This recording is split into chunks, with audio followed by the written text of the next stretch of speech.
All right, everybody, here we go. Today is Friday. Thank God it's Friday, May 1st, 2026. My name is Robb Carter. Welcome to the future. Number one radio program. Nope. Podcast in America. Boy, things change fast, don't they? What a Yep. crazy day yesterday, Isaiah. Let me just get everybody up to date. Number one thing I got to do, and we might want to clip this and put it out on social media because I owe an apology.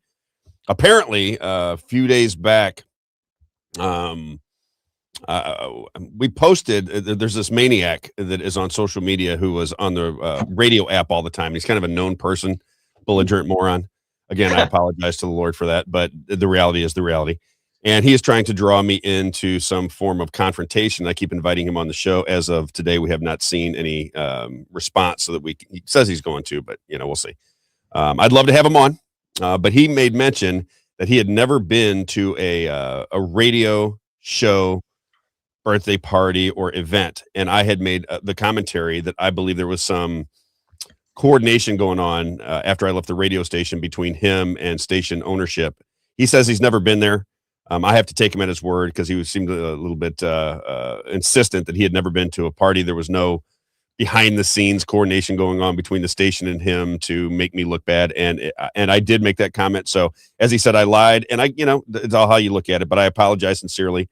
I believe that was happening because I remember vividly that somebody pointed out that is Whiskey River over there, and I could have swore that it was even announced that day, but apparently I got it wrong. If I did, I did, and I apologize. I did, because I don't think that's fair. And when I make mistakes like that, I want to own up to it and apologize. So I apologize to everybody involved. Apparently that did not happen, and if it didn't, and I implied that it did, I think that's a mistake on my part, and I have to apologize for it. So I do sincerely apologize for it. But again, I think I have been pretty upfront with the fact that I don't have any problem with the radio station. I don't have any problem with anything that they did. I just don't have. You still love Dan and Drew. I love Dan and Drew. I love Peggy. I love Ryan. I love. I don't know Doug Billings enough to love him, but I like Doug Billings, and I think Rick and Tracy did a great thing for me, giving me the opportunity to be on morning radio on one of the most popular radio stations in Missouri and the most streamed radio station in all of America. I mean, that's a great opportunity for me. And as they said when they came out and made their announcement about me, they said, Robb is probably better suited to be in podcasting. And I agree. I agree. And that's really where it went down. I don't, there's no hard feelings on my side. If there's on their side, there's not much I can do about it. We're doing just fine. We were talking about it yesterday, the explosion of what we're doing, the impressions that we're getting, the views that we're getting, the conversation that is beginning to evolve has been just absolutely fantastic for both Isaiah and myself. I got a little choked up yesterday just talking about it because I didn't know. You don't know. You say you're leaving. You have no one coming in. You have no platform anymore. I had no way to set this up. It hadn't been for Isaiah, I wouldn't be here because I had no idea how to put it all together. And the Lord. And the Lord, of course, the Lord guides you in the right direction as always, and you know that more than anybody. So my sincere apologies to Rick and Tracy. My sincere apologies to, I guess this guy's name is Jason Cook. If I lied or if I misled the audience about something, I sincerely apologize. That was not my intent. But nonetheless, you have a free invitation to come on anytime, Jason, and have this conversation with me. My wife was upset this morning that I even acknowledged him. She goes, why do you even acknowledge this guy? And I said, well, it's not that I'm acknowledging him in the way that you think. We're going to be one and done with him. I said, but the bottom line is he is going out to people that I know from the radio station and lying about me and trying to humiliate. If it was me, I think I would probably just, who cares, right? But he brought my wife into the conversation, and I said, honey, I'm a man. I have to respond when somebody attacks my wife and tries to humiliate my wife at my expense, by the way. But he acts like he's humiliating me for something that I already talked about on the radio. Like I said, we're way more than $250,000 into this venture. There's a reason we're doing it. We're doing it because we believe it's a calling. We believe that debate, conversation. Just got our second camera yesterday. Just got our second camera. That's from a donation. Yep. Donation for our new cameras. So the cameras, the lighting, everything is going to get better. The set's going to get better. We're going to have tons of guests on that people want to hear from. So, and it's all happening. Some exciting guests today, even. Yeah, we have Dave Robertson on. Well, hang on. Let me get to Dave Robertson here just and my man Scott Warman. But the other thing that happened yesterday, just to prove to the MMTLP people in the crowd at MMTLP, if they're listening in today, very interesting back and forth that I just have to address. Number one, before that ever happened yesterday, this back and forth, because we're supposed to have a debate on Monday. Is that happening? I don't even know anymore. Do you sense whether that's going to happen? Amy's going to be there. like Amy wants to be there, and then the other side said Amy is a propagandist. She's a liar. Pedophile keeps getting thrown around. Is Amy a pedophile? I don't know who the pedophiles are, but they keep saying you're platforming pedophiles and this, that, and the other. Listen, my entire show. Now, maybe the MMTL people did not know where I'm coming from. Maybe they just only heard what they wanted to hear about MMTLP, but they didn't recognize that my entire show is about conversation and debate and confronting. Just to prove that case, yesterday, as a matter of fact, AI data centers are a Amy big. says she's not a pedophile in the chat there. Just I mean, I don't understand why. I'll get into the MMTLP situation here in just a minute, but I want to make a point. So just yesterday, there's a big conversation going on about AI data centers in Missouri. I wholeheartedly disagree with the rapid development of AI data centers. I think there's money to be made. I think the Republican Party is involved. I think that they are acquiescing to federal wishes, and I think that's where they're getting their money. And I think that they are in line with the establishment Republicans out of D.C. to make sure that they sell the implementation of AI data centers in the state of Missouri. And I've called him out on it. And recently, there's a guy named Tim Jones, and I talked about it just a little bit yesterday. He's the former Speaker of the House in the state of Missouri, and he has he's involved with a radio outfit in Missouri. I think it's called Jeffco Patriot Radio, if I'm not mistaken. Yep. And he was, in my opinion, trying to sell these AI data centers and link them to Democrats, basically saying if you're against AI data centers, you're aligned with crazy left-wing propagandists. And I said, well, wait a minute. I just had the former Speaker of the House of Florida on my show, Paul Renner, and I asked him about AI data centers, and he said he wants a moratorium on them because he doesn't understand what the benefit is to the citizen, but he also knows that there's a real harm, or could potentially be a real harm, to water supplies and the environment. And I said, is he a left-wing lunatic? Is he in disguising himself as is he really not a conservative? Because this argument, this way of propaganda to label people something they're not when they disagree with you, I'm sick and tired of. So I put out onto social media, Americans for Prosperity. They're heavy into these AI data centers. It's a nationwide conservative. I think conservative. They say they're conservative. I think they're really into the money side of the Conservative Party, but nonetheless, they're involved. Tim Jones was involved, and I said I would like to have a public debate. It can be you from Americans for Prosperity. It can be somebody else within the Republican Party, a Republican rep. But I'd like to have that conversation. And Mike Koslow, who's been on the show many times with me on the radio, he said, I'll do it. And I said, this is what I'm talking about. This is where, a lot of people in my circles are not big fans of Mike Koslow. I continue to say the guy's willing to come out, and this is going to be a public debate, right? So he believes that he's going to be able to win this debate with a lot of people that are not going to be on his side. But this is what public debate is supposed to be about, finding out who's telling the truth, where the holes in the argument are. Debate creates conversation. It creates an awareness of your issue. It creates more understanding of what is going on. And I pulled this up very quickly. Just went to Grok and I said, give me some famous quotes about debate, because MMTLP and some of the people that are running the organization of MMTLP, keeping everybody organized, it appears to me they don't want any part of the debate, which I thought they wanted. They were telling me, at least what I was seeing publicly on X, was that the other side wouldn't show up. Now you have the other side saying they will show up, and now I'm curious if the MMTLP side is going to show up, which is not where I was thinking this was heading. Yeah. But here, let me give you this real fast, just very quickly. For my MMTLP people that think I'm up to no good, I want you to listen to the former president of the United States, John F. Kennedy, talking about debate. Without debate, without criticism, no administration and no country can succeed, and no republic can survive. That is why the Athenian lawmaker Solon decreed it a crime for any citizen to shrink from controversy. And that is why our press was protected by the First Amendment. Okay? Debate is the answer to all of our problems.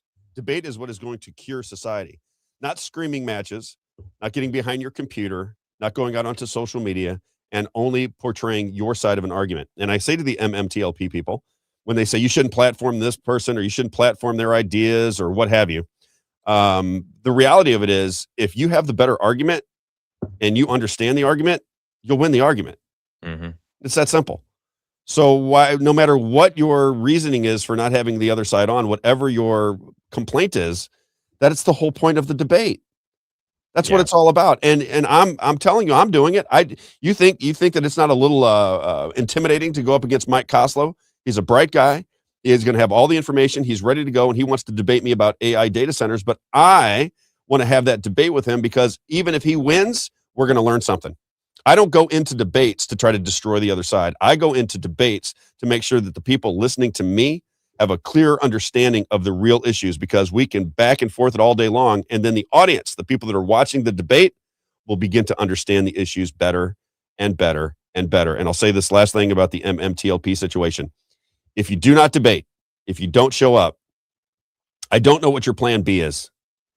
If your plan B is that you're going to get a letter on Donald Trump's desk and you're hoping that Donald Trump, with letters probably about this high, right? He's the president of the United States. That probably he is right here in the middle somewhere, right? And he's shuffled in. Exactly. And he's going to take up your cause. Then I pray for you. I do. I want you to get resolution to your situation. Anybody that lost money and feels like they were defrauded by the markets, I want you to have resolution to your problem. I hope that you get paid all the money that you have coming to you. Okay.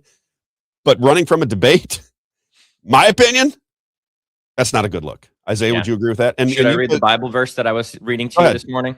Go ahead. Yeah, I just found it funny because we were looking for quotes, and it's interesting that this quote that I think all of us know, if you bring darkness, if you want to expose darkness, you bring it into the light. That's a quote that I've heard my whole life. Well, apparently it comes from the Bible in Ephesians chapter 5, verse 13 says it the best. It's 11 through 13, but the 13th verse says, "But when anything is exposed by the light, it becomes visible." And I think that's all you're trying to say. Exactly. No, nobody will. You're never going to get the masses on your side by only giving one portion of the argument. You're just not going to get enough people on your side when you're only giving one side of the argument. It's just never going to happen. You're going to need, if you're going to get in my opinion, this is why I do the show, and this is why I got involved with MMTLP. The only way you're going to get resolution to your issues, in my humble opinion, is to create pressure. You create pressure by more and more people understanding what's going on. You create an understanding of what's going on by debate. And then people that will hear the debate will hear your argument. They'll hear the other side's argument, and they're going to go, those MMTLP people, they got ripped off. Did you know that they lost all of their, and they just stopped the trading right in the middle, and now the government is hiding information from them? That's their point of view, right? The other side has a completely different point of view. And I don't understand why a debate would be of any consequence to people who believe they're going to win the debate. And it appears, Amy's on here again, it appears that Amy believes that she can win this debate. And it appears from what I'm seeing right now that the other side is very uncomfortable with a debate because they think Amy is a bad person who is trying to smear the situation. And I continue to reply to everybody at MMTLP. That's the whole point of the debate. If they're trying to smear it, if they're trying to redirect it, if they're trying to propagandize it, if they're trying to lie about it, then all you have to do is call them out on the debate. That's all you got to do. That's the whole point. Yeah. Anyway, I digress. But that's the situation with MMTLP. Listen, it seems in many aspects of society, people don't want to debate it. We say debate, but even when it's a conversation, having a conversation with people about different ideas, it seems like people don't want to even, engage. Get into it, engage. Yeah, I don't understand why. I went to Bible college, and so we were studying theology and, kind of high level, I guess, philosophical things. And so we would debate things. We would get a bunch of us guys together and be like, all right, did God create evil? Right. And then we'd all just debate it and talk about it. Right. But it sharpens the mind. Yeah, it sharpens the mind, and you learn different arguments. And maybe someone has a good point that you can say, I don't know, let me look into that. I'm interested now. Exactly. Somebody may say something on the other side that you go, I never really thought of that. That's not a bad argument. I do that all the time. I'll think that I'm right about something. I'll begin to debate with somebody that has a difference of opinion than me. And and there's times when I go, okay, I never really thought about it that way. I get it. I hear where you're coming from. I don't think there's anything wrong with admitting that you got something wrong. We talked about it yesterday. I said, listen, we got to start the show with the apology. And I said, and what did you say to me? You said, that's what makes you different is you're not stuck to any particular, when you get things wrong, you're not going to stick to it and act like you're a lesser person because you got something wrong. You just say, look, I got it wrong and I apologize. And, everybody can make their decisions from there, but I made a mistake. Apparently I made a mistake. I'm not even sure that I did, but it appears that I did. And I'm just going to give him the benefit of the doubt and say I made a mistake and I apologize. Okay. Can we play that kind of, because I sent something to Goes by Busy Brands on X. And I just posted something yesterday because I think you irritated him greatly by putting Amy on. And he texted me afterwards, and I said, listen, Isaiah is not a wallflower. Isaiah would not be on the show with me, knowing my reputation and what goes on with Robb Carter, if he was some guy that was going to sit back in the corner and suck his thumb. That's just not where it's coming from. Yep. And he believes that you took a shot at him on the chat. And I think he did. I mean, you would agree with that. I saw it, and you responded in kind, and you tried to pick back at him on X, and he found great offense to that. And I said to him, I said, listen, he thinks you tried to offend him. It's a tit for tat kind of situation. There are people that turn the other cheek and just walk away. And there are people that say, wait a minute, if you're going to treat me with disrespect, I'm going to treat you with disrespect. And it's all evens out in the long run. And I said, that's what happened yesterday. But let's get into this. Can you put it up on the screen? Just kind of the conversation going on here. Yeah, and then we'll get into all the news of the day. But I want to address MMTLP. It's just a staple of my show, as are AI data centers, as are elections, as is transparency in government, as are the courts. As is the Iran war. There's a lot of things that we cover, as is Jeffrey Winehouse. And we cover these stories. And MMTLP is, it's just on the top of my mind today. So if you're not an MMTLP understander, is that the right word? Yeah. You don't have an understander of MMTLP, then very quickly, I just want to show you the conversation that's going on.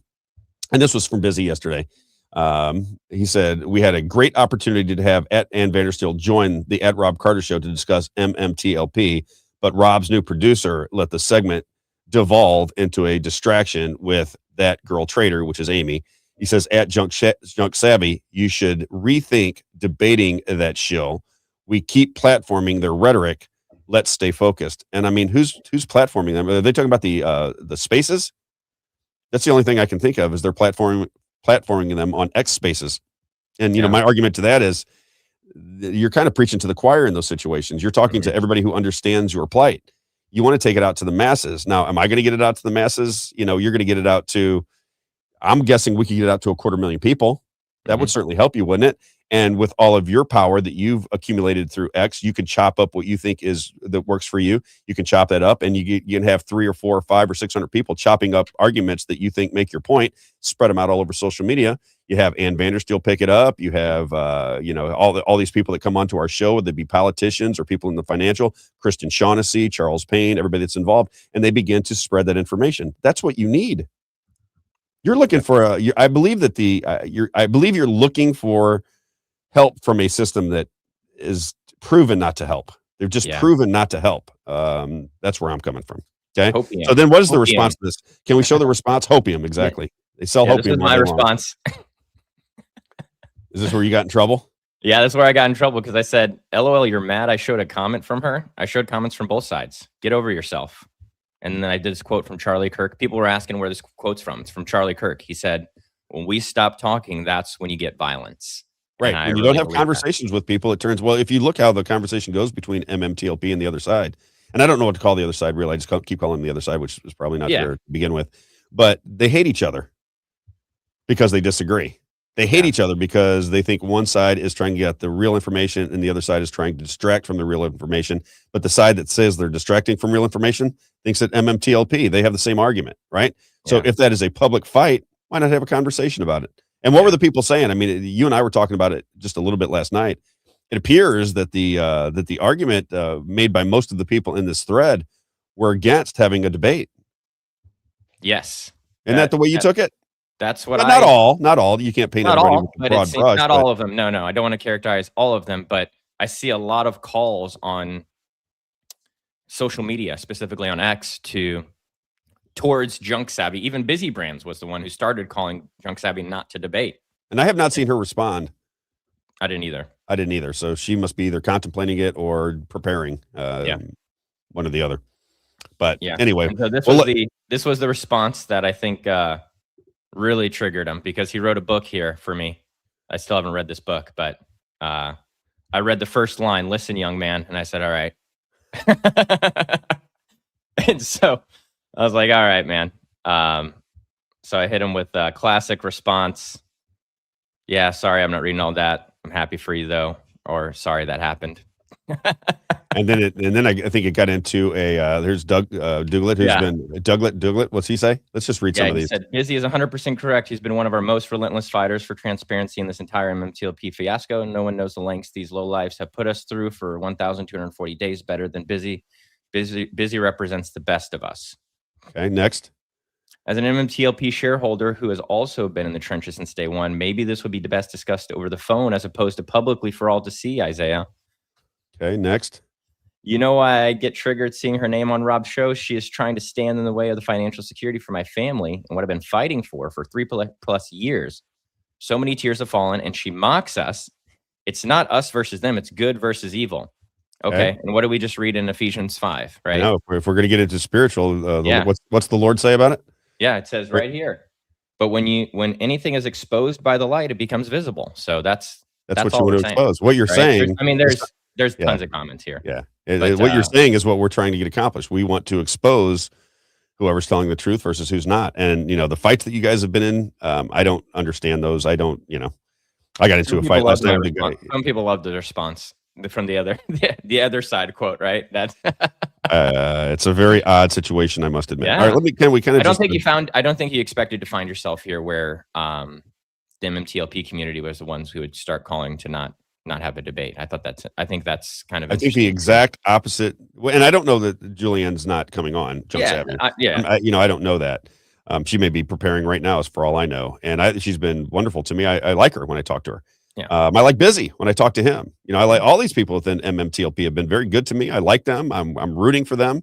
But I think it's a bad look when you try to deplatform people. And we talk about it on this show all the time. I mean, even yesterday, before we had this little kerfuffle, we talked about Mark Levin saying that he wants to deplatform anybody on social media who disagrees with him. That was part of the show yesterday before this all happened. And we're going to talk about it let's just talk about it right now. Yeah. Let's go to that. Let's just go back to it. It's clip number 1. And let's talk a little bit about free speech here for a minute. Let me give you some quotes about free speech. Okay. The Laura Loomer clip. Laura Loomer, but let's play the clip, and then I'll read some commentary about free speech and how important it is in this country. Go ahead. Start having justified, I guess you could call it like a mainstream mass Red Scare movement where we start rounding people up who express these sentiments in support of communism and Islamic jihad. And you heard people say, don't you believe in the First Amendment? They don't even know what the First Amendment believes. Do you want to deplatform people? The libs do that. I don't have any problem with deplatforming Nazis or jihadis. Let it play out. Yeah, well, the problem is Mark Levin labels anyone and everyone who simply and merely criticizes Israel a Nazi or a jihadist. And so if we're going to allow lunatics like that to violate Americans' First Amendment rights because they dare criticize Israel, if we're going to allow them to be the arbiters of who is deemed a Nazi, then you can kiss your First Amendment rights goodbye. Now, Laura Loomer and Mark Levin, two of the most fervently pro-Israel commentators in American media, are now calling for Americans to lose their rights for merely criticizing Israel. And anyone that they smear as an Islamist or a jihadist or a Nazi would be a target of this witch hunt brigade. I'm not kidding. What do you think? That's where we're coming. That's exactly what Aren't the Young Turks liberals? Yeah, they're liberals. That's the funny thing to me. Yeah, we talked about this yesterday. It is, for me, it's about there's a way to erode free speech in free countries. In free societies, there is a methodology to restricting free speech, and you're beginning to watch it develop. It's happening right now. Yep. You had Mark Levin come out and talk about it. Now you've got Laura Loomer, who has a direct line to the president of the United States. You have Melania Trump trying to shut down Jimmy Kimmel for making a joke. You have James Comey, and I don't like these people. I don't like Jimmy Kimmel or James Comey. I don't like either one of them. But to go after him for putting 8647 in seashells on the beach is insane. And conservatives will stand and applaud for it because they don't like these people. So if they get into trouble or they go to jail or they go to prison, well, who cares? We don't like them anyway. I just remind you that it all turns on you eventually. It's going to come for you. So you just better be careful what you wish for. Free speech should be absolute in this country. There was no threats being made to anyone. And it's absurd that people fall in line with this. And I see what's going on with my feed here. With what? My feed is all slowed up. Oh, really? Yeah. I can see you perfectly, so you're good. You can see me, but you see the delay? No. There's no delay for us. Really? Yeah. Okay. Everything's good on our side. All right, Yeah. I can't look at it because it's going to drive me crazy. I know. Just don't look at it. I will say we have a from one of our subscribers on Rumble. I always like to read the subscribers' comments when they comment. Yep. And I think you'll find this funny. A Peyton 68, a subscriber on Rumble, said, "Obviously, Jason needs liquid courage." Yeah.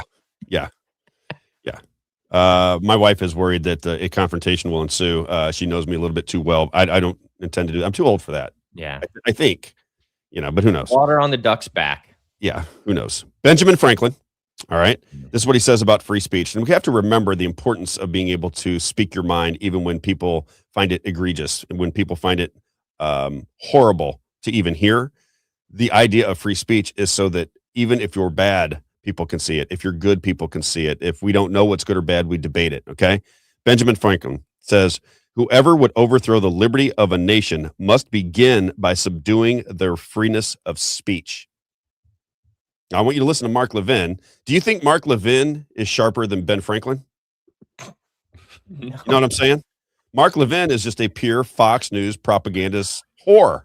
That's what he is. I don't know if he's always been that. That's what he's turned into. Mark Levin would sell his soul to the devil to be on Fox News. He would sell his soul to the devil to spew his propaganda. And you can see that. Whoever would overthrow the liberty of a nation must begin by subduing the freeness of speech. George Washington says, if freedom of speech is taken away, then dumb and silent we may be led like sheep to the slaughter. John Stuart Mill said, if all mankind minus one were of one opinion and only one person were of the contrary opinion, mankind would be no more justified in silencing that one person than he, if he had the power, would be justified in silencing mankind. John Stuart Mill, John Stuart Mill says the particular. Like the Jones Water ad reads from radio days. I can do this better. Please, Lord. You just hate reading scripts. That's the problem. I hate it. I just want to go right off the top. John Stuart Mill, the peculiar evil of silencing the expression of an opinion is a robbing of the human race, posterity, as well as the existing generation. Those who dissent from the opinion still more than those who hold it. If the opinion is right, they are deprived by the opportunity of exchanging error for truth. If wrong, they lose. What is almost as great a benefit, the clear perception and livelier impression of truth produced by its collision with error. Benjamin Franklin again, without freedom of thought, there can be no such thing as wisdom and no such thing as public liberty. Without freedom of speech, George Orwell, if liberty means anything at all, it means the right to tell people what they do not want to hear. Salman Rushdie, free speech is the whole thing, the whole ball game. Free speech is life itself. And here we have Mark Levin saying that he wants to deplatform. And by deplatform, it means you're not going to be on corporate television and you're not going to be on social media. So I guess you're going to write notes and letters to everybody that you want to get your message out to, because then they control the entire system. And if you have a disagreement with Mark Levin, if he decides that I'm a Nazi because I disagree with policy between the United States and Israel, then I wouldn't be able to talk. It's just crazy to me. Well, the libs did it.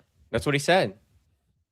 The libs did it, so we should be able to do it, right? That's like the worst justification I've ever heard in my life. Isaiah, they tried to take me off of all the platforms back during COVID. Yeah. That's why I was so, when I was having conversations with friends and family at the time that I decided to leave the shoe business, right, where I have, I was established in the shoe business. I could get jobs in the shoe business. Yeah, I could make $150,000 to $350,000 relatively easy at that time in my life. I'd been an executive. I had a track record. I had a lot of friends in high places. I could get things done if I wanted to be in the shoe business. Now, it was a little bit of a downtime in the shoe business. I was offered a job. The day that I decided to stay in radio, I was offered a job from people, two Israelis down in South Florida, as a matter of fact. Okay? That's what happened. But I decided this is where I wanted to be. This is where I wanted to get out this message. My wife and I said, listen, we have money. We'll use our money to survive until we get this thing off the ground. Here we are, 3 years later, 3 years later. Okay. Free speech is important to me. I was deplatformed when I started my podcast. I was kicked off of YouTube. I was kicked off of Parler. I was kicked off of X, and I was kicked off of Facebook. Is that free speech? Is that what Mark Levin thinks we should be doing? That's what he said, because the libs did it, so we should be able to do it, right? I guess. I don't know. Yeah. We just got rid of the First Amendment. I am so concerned about people that think that Donald Trump is the second coming of the Lord, and that everything he and his propagandists say we should fall in line for. That makes me very, very nervous. Very nervous, because I feel like the side that was backing me when I was kicked off of all of those platforms back in 2022, 2023, all of those people that were cheering me on, Rob, you should stay with it. Don't let them deplatform you. Keep going. Find another way. And that's how I got into radio. It deplatformed me, so I couldn't do that. I couldn't do what we're doing now. I'm assuming they'll probably take this away at some point, and I'll be, standing on tables at a restaurant trying to get my message out. But they said, keep going, Rob, keep going. We got onto the radio in St. Louis, bounced around onto 2 different platforms on the radio, and now X and YouTube and all these other sites are a little bit more free. So we're coming back to where we began. But those same people that were cheering me on now are just, they're so in bed with Donald Trump that everything he says, they're like, if Donald Trump says we should take guns away, they're going to go, get your bullets, honey, and get the guns. Let's take them down to the police station. We can't have guns anymore. Donald Trump said no more guns. It's nuts. You got to admit, Isaiah. I mean, it's not even Donald Trump that I'm upset with. It is the people that don't even question anything that he says, any action that he takes, any war that he starts, any policy that he advocates for. They don't know. There's no. How do you flip flop on major pieces of legislation? That's why we play that. We'll play it again today. I wonder if Jeff has finished it up. We'll play the beginning of it at least, where it's a timeline of what Donald Trump said versus what's happening. It's the opposite. What he said in 2016. What he got everybody involved in 2016, it is the polar opposite on like 7 or 8 or 9, 10 key issues in 2026. And everybody's cheering it on as though it's not happening. You know what I'm saying? It's 5D chess. And if you just don't know how brilliant he is, I mean, I don't know how brilliant he is. I listen to what he says every day. I was on his campaign. I know exactly what message he was putting out in 2016. I do this for a living. I know he didn't start any wars, though. Just a war. Just one war. Just a war. Just a war, right? That's what JP Sears says, right? It's quite frustrating. And, here's another one. I don't know if you saw this yesterday. InfoWars is finally over. Did you know that? InfoWars is over. So the Alex Jones network and everything with InfoWars is completely shut down now. The Alex Jones network is the new one. No, I'm saying. That's what I'm saying. The InfoWars network is gone. Yeah. They took it from him. And now he's starting up with his own network. But the original one was gone. And he was signing off for his last InfoWars presentation last night. Here's how that sounded on clip number 9. Check this out. This is Alex Jones saying goodbye to the label and the brand InfoWars. All glory goes to Jesus Christ and our Heavenly Father that leads, guides, and directs us. We commit ourselves to God in this holy fight, and we are committed. And if God stands with us, who can stand against us? And that's how I close out. So I salute you all. What a crew. The hell we've been through has only made us stronger. Let me ask you, would you have any other way? No. Are you not stronger now in this fight? Yeah! I salute this crew and all the viewers and listeners to this fight, and I commit myself to Jesus Christ's hands. Amen. God bless the InfoWar. Woo! You are the InfoWar. It lives forever. We're going to play Frank Sinatra Blue Eyes and come back with the great Tom Renz and then Jay Dyer to close this out. God bless you all. That's it. The next phase starts. The real war begins now. I love how he just threw the glass and he's like, all right. He's a love or hate or even question the motives of Alex Jones. I will say this. The most talented political broadcaster, Rush Limbaugh, probably the best, right? Because people were really gravitated toward what he had to say and his rhythms and his ability to explain complex situations and really advocate for the Republican point of view and conservatism. But post Rush Limbaugh, the number one person as far as talent is concerned is Alex Jones. I don't think there's any doubt about it. I'm just talking about pure talent. The guy sits in front of unscripted for 3-4 hours, 6 days a week, and is able to hold and build an audience, and they follow him wherever he goes. You got to remember, he got deplatformed too. That's why he does his show, and it costs a fortune to do that show, by the way, because he does it on his own internet site. You have to go type in Infowars.com, or you did, in order to even see him. Now he's got his clips back on X and this kind of thing. But there was a time where if you didn't go to Infowars.com, you couldn't even find the guy. His whole audience had to follow him over and check into the internet every day. We'll have that up and running soon. We'll have our own website where you'll be able to find us. And I don't know if we're going to put the show up there because it does take, It does take some server space. It costs a lot of money, but you can go to a We might be website, able to embed a stream on there, make it easy. maybe, and then you can take the links and you can find us wherever we're at on a certain platform. So free speech, I'm an absolutist. I think that it is a very dangerous situation that we're getting into when people start talking about squashing free speech. And then somebody on Fox News, a guy like Mark Levin, who's a loathsome person, in my opinion, can right out in the open say that we cannot enjoy free speech anymore. Yeah. There you go. All right. Let's move into, what do we want to talk about? We're going to talk about the economy a little bit today as well. Gas prices are, how much is the middle class getting stunned by these gas prices? I mean, are people beginning to, I have business owners that are friends of mine. One of them called me. He was in a fight with his aunt over Donald Trump. And he said, he was telling me the story. He goes, I don't want to say her name because everybody will know who it is. And he goes, what are you talking about? He goes, this war, my gas prices are up $10,000 a month. He goes, $10,000 a month. I think he's got 30 trucks that, he's got a crew. He's in the contracting business. And he goes, 30 trucks. He goes, I don't have $10,000 a month. Don't you get it? I don't care what he's going to do a year from now. I might be out of business a year from now. I don't have $10,000 a month extra to spend on fuel right now. Mm-hmm. And nobody seems to understand it. It attacks the small business person. It attacks people that are working on tight margins. And I just think that Donald Trump is dismissive of it, and the entire administration is dismissive of it. And people that don't have businesses and families to feed, who need lower oil prices in order to perform their duties as a business owner, I just think they don't see it. And it's going to be a further division, right? Because if it doesn't affect you, this is tried and tested. If it doesn't affect you, you generally don't care. Mm-hmm. You don't care until it affects you, and then you want everybody's help. Right, Isaiah? When you need help, nobody wants to give you help. I need them to come running. Right. When you need help, nobody comes running. But then when you need help, you expect everybody to come running. Yeah. And it might be just human nature for all I know. But here's what Trump had to say. He was asked about gasoline prices and the war. And here's how he answered it. And I would just ask all my Donald Trump supporters, does this feel like somebody who has empathy for the people that are struggling right now? The people that can't pay their bills? They're looking at their bills going, we're going to be late. Not going to make it. Go ahead. You can play it. Sorry. No worries. The price of a gallon of gas is now $4.30 in this country. And you know what? And we're not going to have a nuclear weapon in the hands of Iran. But the gas will go down. As soon as the war's over, it'll drop like a rock. There's so much of it. It's all over the place, sitting all over the oceans of the world. And it'll go down. But what won't happen is if Iran had a nuclear weapon and used it, then the whole world is a different place. What about You're not going to have to pay a little bit more for gasoline. The gasoline, the oil will go down rapidly as soon as the war is over. The war may never be over. I thought he said it was over. Thank you, Isaiah. And he did call it a war. Yeah, right. The war is over. It's not a war. It's an operation. Okay.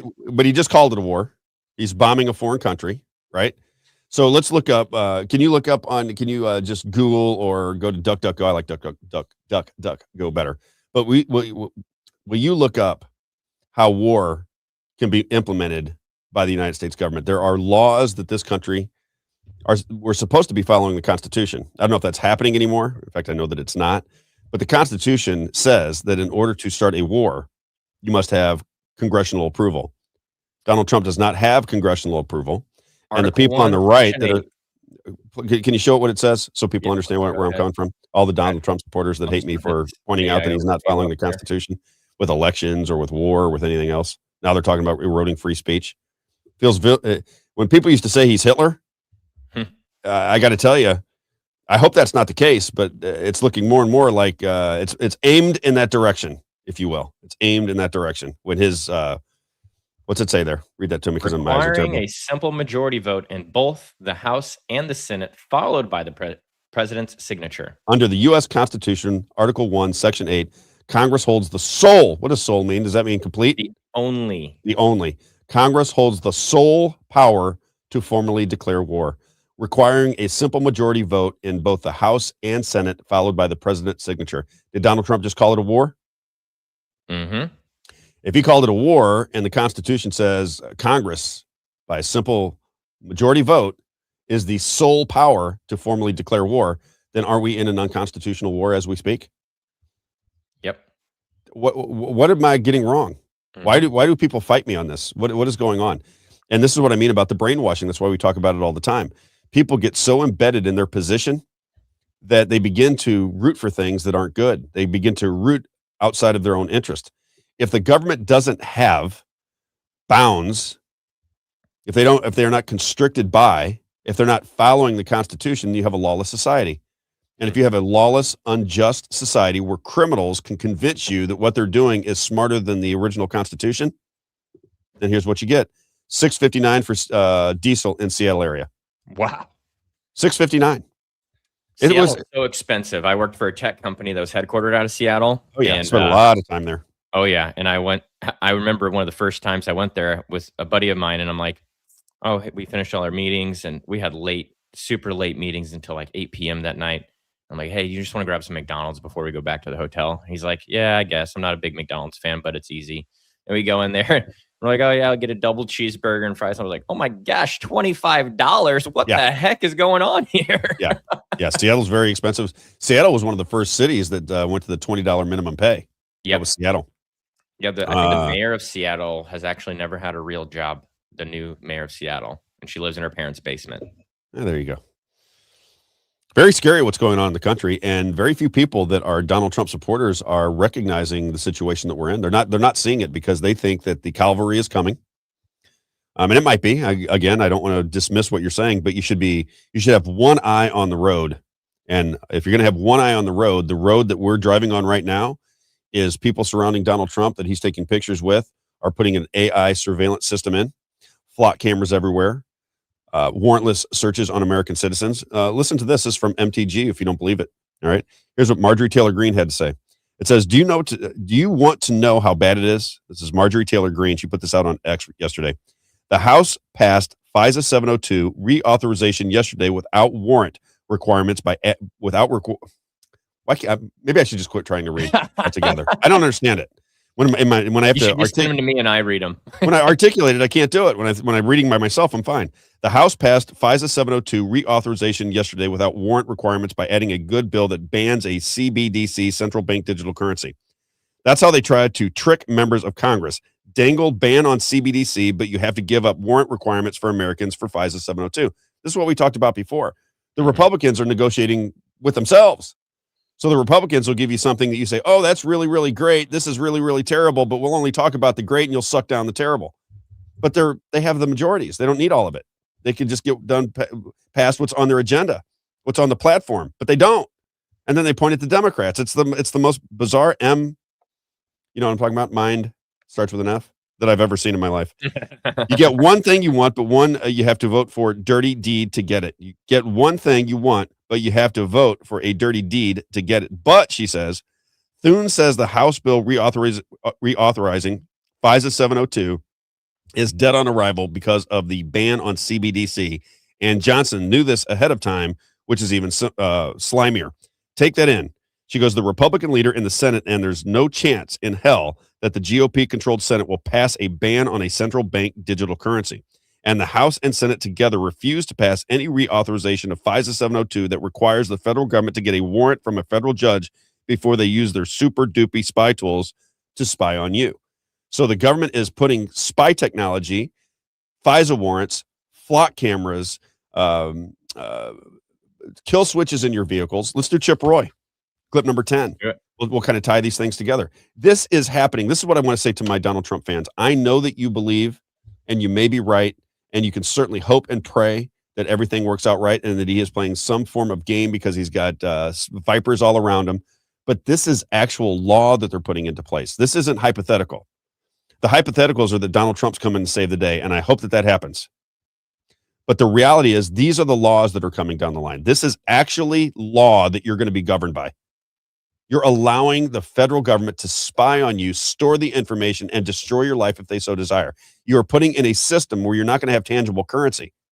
You're putting in a system where if Robb Carter doesn't wear 17 masks to the gym and get my 14 boosters, they just turn off my money. And you know how I know that? Because that's what they did in Canada when they had a protest. They turned off everybody's money. They froze their bank accounts. Now you're going to give them complete and total power to do it in the banner that Donald Trump is the savior coming to fix everything, despite the fact that he's on the opposite end of everything that he started with in 2016. And the laws that he's putting into place, that's not up for debate. It might be up for debate what Donald Trump's going to do in the future. It may be up for debate that he's playing 5D chess. That's all up for debate. But FISA 702 warrants, that's not up for debate. They're passing it right now in the House. AI data centers, they're shoving those down the throats of Americans all across this country. Flock cameras, they're by the millions of them all over this country. There was somebody named Ike Skelton, if you're listening from around the country, who took those flock cameras down, and the state of Missouri prosecuted him. Mm-hmm. This is real. This is tangible. This you can see. This you know is happening. If you want to get caught up in the cloak and dagger and and all of the speculation of what Donald Trump is trying to get accomplished, I'm down with it. I'm in, and you may be right at the end of the day, but you should pay attention to the laws that are governing you right now and the legislation that is being passed to this Republican Congress, because it's sickening what they're doing, just absolutely sickening what they're doing, and nobody's speaking out about it except for the people that are now gone or Thomas Massey. Play Chip Roy. This is a conservative, by the way. This is a Republican, Chip Roy. Listen to what he has to say. The American people are wondering what on earth is happening when they look at this body and see what we failed to do. We're continuing every single day to drive this entire country into bankruptcy. $40 trillion, government spying on the people, failure to stop government spying on the people, kill switches in cars, failure to stop sugar drinks going to children on the SNAP program voted by both sides of the aisle. And we go home and the American people say, what are you doing? Well, here we sit. And the response here is, please let us get on our flights so we can go home. Be away for 10 days while this country suffers because this body doesn't do its job. I yield back to the gentleman from Kentucky. Okay, so what he's describing is mass surveillance over the American citizens, and that it's happening rapidly, and nobody's doing anything about it. That was one of his points, right? Chip Roy is saying kill switches in cars, surveillance of American citizens, warrantless searches through 702 FISA warrants. And now let's go to clip number 12, if you don't mind. So we had Act 4 Missouri on, and I almost prefer that you give more money to Act 4 Missouri right now than me. I really wish people would start donating to act4mo.com. They're good people. They're getting pummeled because they're speaking out against what's going on in Jefferson City in the state of Missouri. They work their tails off to get information. They have a terrific website where you can look everything up, and they know how the system is working, and they're trying to describe it to everybody. Act4mo.org. Help these people out. I mean, these are the people that are doing your homework for you, right? When you were in school, Isaiah, and you wanted to cheat off of somebody's paper, not that you would ever do that, but let's say that you wanted to cheat off of somebody's paper, you got to pay the person who does the work. You maybe buy them a lunch, maybe do something for the people that did the homework while you were out partying, and then you cheat off of their paper and you get the same grade. That's what Act for Missouri is doing. They're doing your homework for you so you understand what is happening in the state of Missouri. And what's going on right now that I want to address is Senate surveillance. So we want live streaming in the state, all around the country. There's only 2 states that don't do it. There's only 2 states. People they're going to freak out. If you're around the country and you want to watch what's going on in Missouri, if you think your state is corrupt, check this video I'm getting ready to show you up. It's just incredible to me. So we have been asking for peopleslobbymo.com and act4mo.com and the Shield Maidens of Missouri, 3 grassroots organizations that don't play footsie with the Republican Party. We challenge it. They went up to Jefferson City along with Senator Mike Moon, who put it all into action, and requested live stream of Senate proceedings. Missouri is one of only 2 states that does not allow live streaming of Senate proceedings so their citizens can watch their senators at work. We're one of only 2 states. So we go and we make a request. Mike Moon takes it up, puts forth legislation, and now we're in the process of determining whether we can have Senate proceedings live streamed. So just recently, they take a stand vote to move the measure forward. I don't really understand all of the rules that go on. That's why I have Act for Missouri on the show. But it's a standing vote. So you don't place a piece of paper, you don't hit any buttons. It's just, if you want to continue this motion and we want to talk about whether we should have Senate video live streamed, stand up. And they take a standing vote and then they count the votes. Well, Act for Missouri was there, but it's a standing vote. They go down. They're trying to write all the names of people that stood for and stood against, and they couldn't get it all down. They thought they had it, but they said, you know what? We wanted to get a sunshine request into the Missouri government so that we can actually see the video, because you can request video. You just can't see it live stream. We want to request video to see who stood in favor of transparency and who did not stand for transparency. So they sunshine it, and then they get the video sent to them. And let's see how that looked. Shall we see how that looked? This is the Missouri Republican Party in the Senate. This is what they sent Act for Missouri when they requested a sunshine reveal of who stood for transparency in the Senate and who sat and didn't want transparency in the Senate. Here's the video that was sent to Act for Missouri. Check this out. Right. 2 senators standing. We'll have a standing division count. Thank you. All those in favor of tabling the motion, please, or resolution.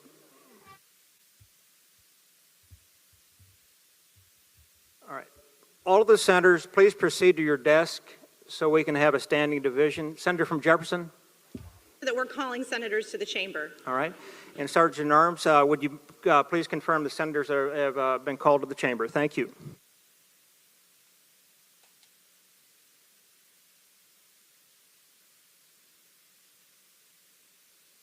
Now, as I understand it, Isaiah, only 23 showed up.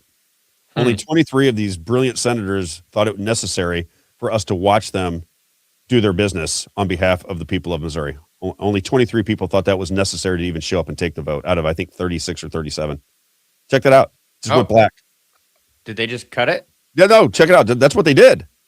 Huh. So they did not show you the vote. They blacked it out so you couldn't see who was standing and who wasn't.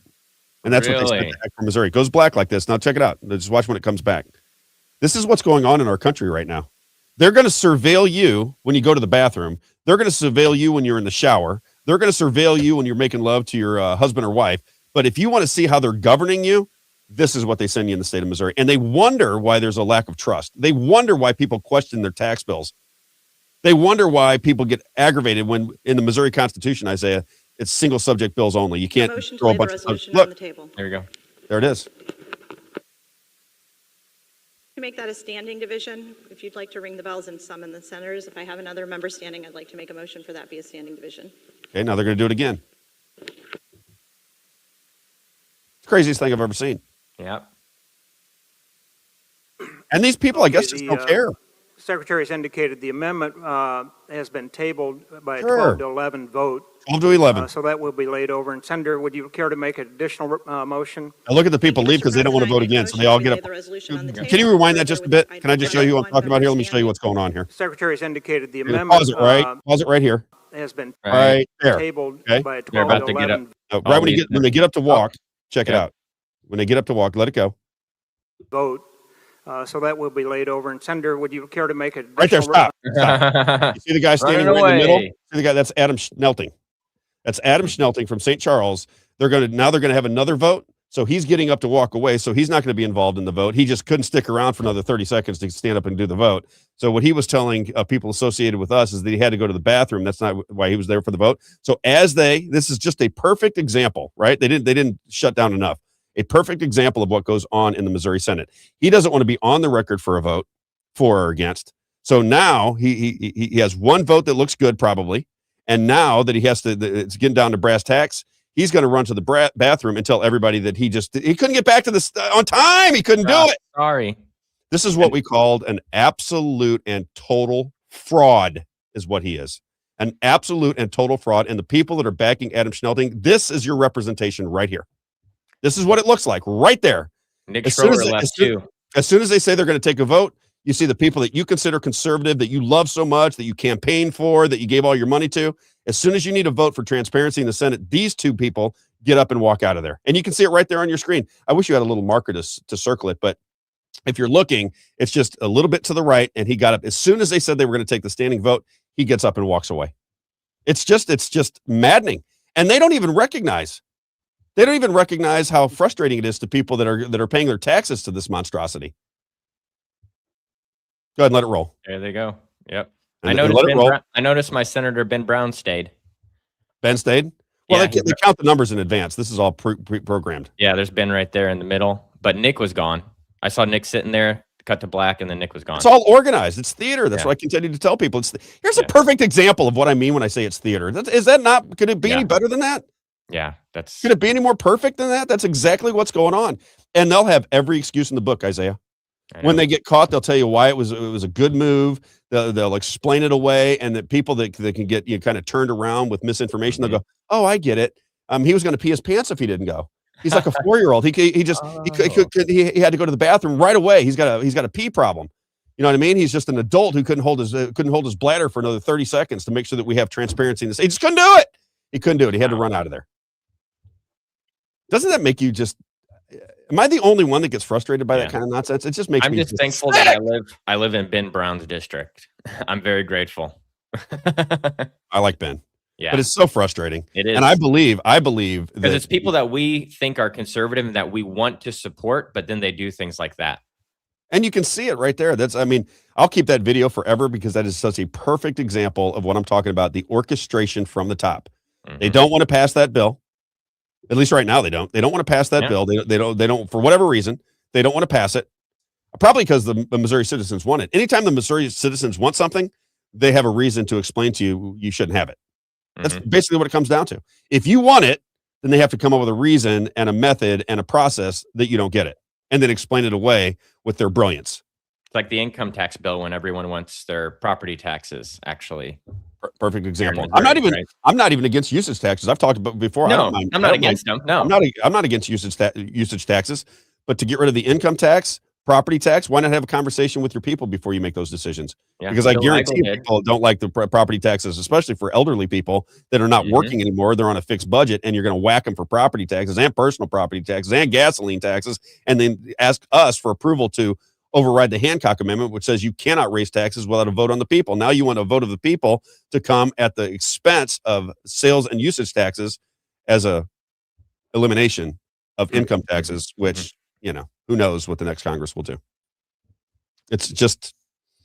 The last Republican governor gave us a gas tax.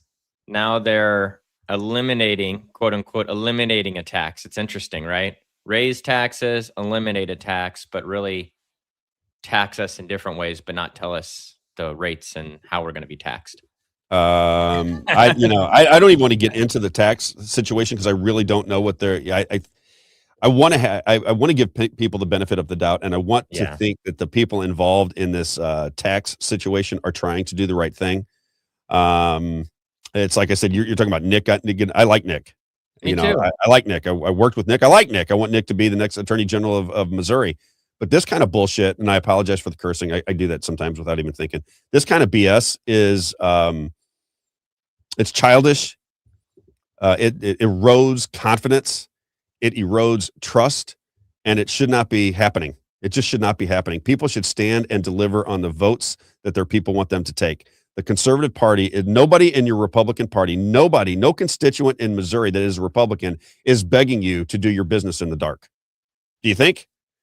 Isaiah, do you think do you think any of the Republican voters are going, man, I hope we don't ever get to watch these people in the Senate do their business. Man, that's going to be terrible if we get to watch them work. I really don't want that. I just hope and pray that they continue to do their business outside of our knowledge. That would be so fantastic. I want so desperately for them to continue. Let me give you this. So here's what we got going on in Missouri. Okay. Where is it? All right, let me get to here. So here is the Speaker of the House, chosen in advance of his election and before the new Congress is seated. The Republican Party chooses their Speaker of the House. Here's how the oath goes for the Speaker of the House. I will keep the secrets of the House. And I will keep the secrets of the House. So help me God. So help me God. Congratulations. Thank you. Okay. So the Speaker of the House says he's going to keep secrets from the citizens and keep them within the speakership. And when you ask them, they go, they laugh like it's kind of funny. I'm like, well, no. You're taking an oath. You represent the people of Missouri. Somebody has to remind them that they represent the people of Missouri. And if you I think they're supposed to, right, Isaiah? Isn't that what they're supposed to do? I think that's what a representative does. That's what I was thinking. I thought it was representative government. So if you're taking a secret oath to keep secrets from the citizens, Houston, we have a problem. And then you can take the secrets of the House. They pick the Speaker of the House in advance. For people that don't know, very quickly, in Missouri, they choose the Speaker of the House before the new Congress has been established. So all of the people leaving, all the people that have termed out, or the people that lost their election, they're going to determine who the future Congress is going to have as the Speaker, and the Speaker is the king of the House.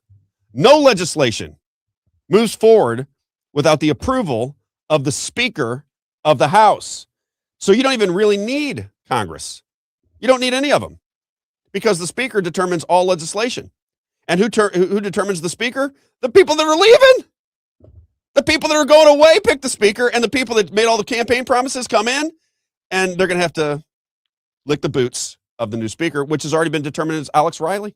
Mm-hmm. Alex Riley you don't even know if Alex Riley is going to win his next election. You don't even know that. And he's already been determined the Speaker of the House, and he made a public statement that he's going to be the next Speaker of the House. The Republican Party is so, I don't even know what the word for it is, so out of touch with conservatism, so out of touch with what they're supposed to be doing, so out of touch with their responsibilities that they don't even recognize that that's a bad thing. They don't even, they'll argue with you till you're blue in the face that that's not a big deal. Can't see it. And that's their process that they want. That's their process. So you have the Speaker of the House who says, I'm going to hold an oath to keep secrets away from citizens, right there for everybody to hear. And then you go over to the Senate and you say, well, at least we got the big boys in the Senate. They're gonna hold the fort down for us. So let's see how they debate in the Senate on certain issues, and they hide it from you when you say you want to see it. One of only two states, only two. Count them. 1, 2.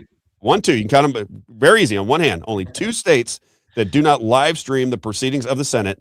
And when you say that you want it, and Mike Moon wants to bring it up for a vote, you can see it right there. They're like sitting there waiting. Like, is it my turn to go? Should I go to the bathroom now? Now's the time. And they get up and they walk away. And you get to see it. You get to see it. Somebody should ask. I know there's a lot of grassroots people that listen to the show. You should be asking Adam Schnelting. You should take that cut of that video right here. Maybe we'll cut that up. And you should ask Adam Schnelting why he's walking away during a vote that would add transparency to the they're talking about how to get senators into the chambers to make the vote. That's what they just said. Thank you. Thank you. And I think it's important for people on the national, people that are watching not from Missouri. It's still important because a lot of Missouri politicians are in the Trump administration right now. Oh, yeah. So I think that's an important thing for the national people that are not from Missouri, is that what's happening here in Missouri sets a precedent for what's going to be happening at the federal level, because these are the guys that are getting into the positions appointed by Trump. It's disgusting. Yeah. It really is. What is going on is just disgusting, and they do not see it. I think what they do, quite honestly, is I think what is going on within the Republican Party, if I had to guess, is that they know the role they're supposed to play. They know the role. It's like when she came back from that video where they blacked out, the vote was 12-11. So just think about it. You got a vote of 12-11, and you're watching people walk away as they're getting to the next vote. You're watching them leave. There's 2 votes. Now you're watching them walk away so they don't have to be involved in the vote, because they don't want to see you sitting down saying that you don't want transparency. So that instead of sitting down, they go, well, let's just make it 12-11. You, and you, when we call for this vote, you guys walk out. Just look at the numbers and you guys get out of here. Because if that's not what's going on, it is kind of perplexing that the vote would be 12-11 with senators walking out at the time we're going to take the vote. Wouldn't it be a little perplexing? Wouldn't people go, Wonder what's going on there. That's what I would say. And I just think that people should confront them. They should be confronted. The next time these people are in public, it is your duty. It is your duty to get in front of them and say, what's going on here? Let me show you this video. Explain this to me. Just explain it to me. That's what your boy was saying. This is the pressure campaign that we've been talking about for a long, long time. This is the pressure. This is what will make things change. This is how you do. This is how we do it. Ding, ding, ding, ding. This is how we do it. Right? This is how we do it. That'd be great to play for these. And they'll tell you that they got a secret strategy. Believe me when I tell you there'll be a secret strastrategy that you're going to find out. 5D chess. All right. 5D chess. You're going to find out later, Rob. Right. You're going to find out later why we're too stupid, Rob. You're not smart enough to understand the strategies of the Republican Party, because they're working against the No, they're not working against the Democrats because they have super majorities. They're working because there's no reason. That's the bottom line. No reason for it at all. Now let's talk about AI data centers, shall we? Okay, let's go to the AI data centers now. Mike Koslow is gentlemanly enough and I think courageous enough to say, you know what, I'm going to get into a situation where I'm going to have a debate with Rob. It's going to be a room full of people, and I would imagine that most of the people are not going to be on his side because Missouri does not want AI data centers. Not that the Republicans care at all. I mean, not that they would, as they say, they understand it better than we do. And I think the term yesterday was useful idiots. Mm-hmm. Right? We're all liberal Democrats now because we don't want AI data centers. This is the conversation that we're beginning to spread. Make any sense to anybody? Does anybody think that I'm a liberal lunatic of any sort? Has anybody ever said that about me since 10 years old? Has anybody said that Rob's a liberal? Ever? Even one time said Rob's a liberal? Never. Maybe libertarian. Libertarian to a degree, yeah. But to paint me with that brush because I disagree with things that Donald Trump says or things that the Republican Party does or the processes that they use. Now they try to conflate it that if I'm not with the party, then I'm not even a conservative. I'm a liberal, useful idiot. Yeah. Okay. You got to bow down to them. Don't you remember? Well, apparently. So we'll have Mike Koslow in a live debate, and we'll pick the location and the times. And I think that Mike Koslow, it's one of the reasons that I like to keep him in the fold. I think that Mike Koslow likes to stand up and have these conversations. You know, he does. He likes to play the game of debate. He likes to have the conversation. He likes to give you information, and more power to him. I think that we're going to be okay in that debate. I don't think the people of Missouri want AI data centers. He can explain to us why it's such a great thing. But the people of Camden County, they don't think it's such a great thing. Check out this video. It's clip number 14, if you don't mind. This is down in Camden County, Missouri. They have pushed back against AI data centers, and apparently their city council has struck it down. No more AI data centers. And this is near the Lake of the Ozarks. Clip number 14, right off of Facebook. Check this out. Approve the previous day's minutes of Friday, 04/24/26. Look at that crowd. That's how you do it right there. That's the people involved in Camden County. That's the way it's supposed to look. Yeah. Every meeting, every time these people get in front of you, and what I find and what is almost depressing to me is every time, I think that just last night they had a meeting with Americans for Prosperity. I saw Nick Strower, somebody sent me a video of him, and they were selling the tax bill and why it was good. And I love that they do that. I'm not dismissing it at all. But every time they do that, you can approach them. Right? Like if you have this video of them getting up during that conversation, question them about it. What is the reasoning for doing that? We want, not next year, not 5 years from now, today, we want you to begin the process of showing Senate proceedings. Right now. Everybody wants it. Everybody needs it. Nobody's standing against it. Nobody stands against it. It's an easy winner for you. Nobody is beating down your doors going, no, please don't allow Senate live stream. Please don't allow it. Nobody's doing that. Instead, what they're doing is saying, we don't trust our government for obvious reasons. We don't trust what is happening in Jefferson City. We don't trust what is going on there. Now, what we want to do is we want to watch you do your business, if you understand what I'm saying. Mm-hmm. Do your business in the Senate. And it's an easy win. All of these things are easy wins if you're a conservative and you have a supermajority, but. Yep. I know you wanted to, we're about over an hour in, and you wanted to start the show with the 3 ads, and we're about to bring guests on for the rest of the show. And so I want to be able to give you an opportunity to do the ad reads before it's too late. Let's do it. Who do we start with? PLMO? Yes. All right. It's frustrating today. Oh, yeah. Oh, trust me. I get it. That's, we had a lot of tension, emotion last night. It's not good. You know what I mean? My wife waked up. She's like, "Why are you giving this guy anything?" That was my wife with Busy Brands. She's like, "I can't read this. This is stressing me out." I was like, "That's funny to me. What are you talking about? This is comedy." You're gonna get in trouble.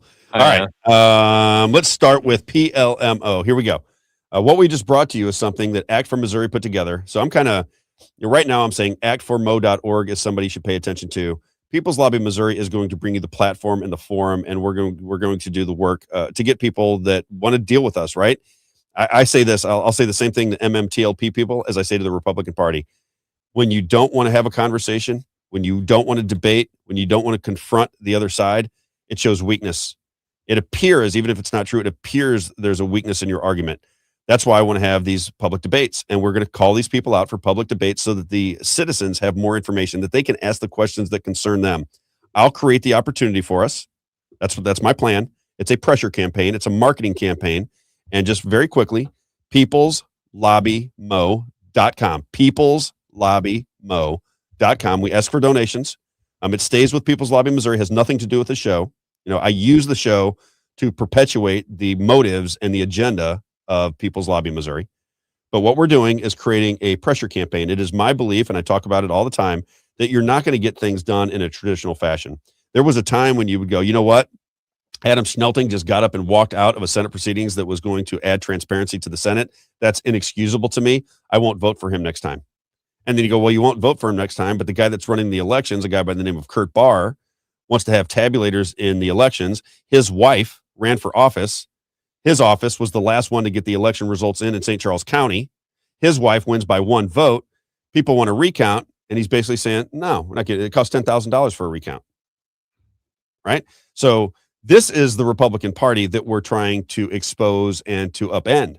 If you're on the other side of that within the Republican Party and you want to have public conversation and public debate, then we should have it. If you don't agree with this methodology, then you should come to our side, because I don't know what side you're on.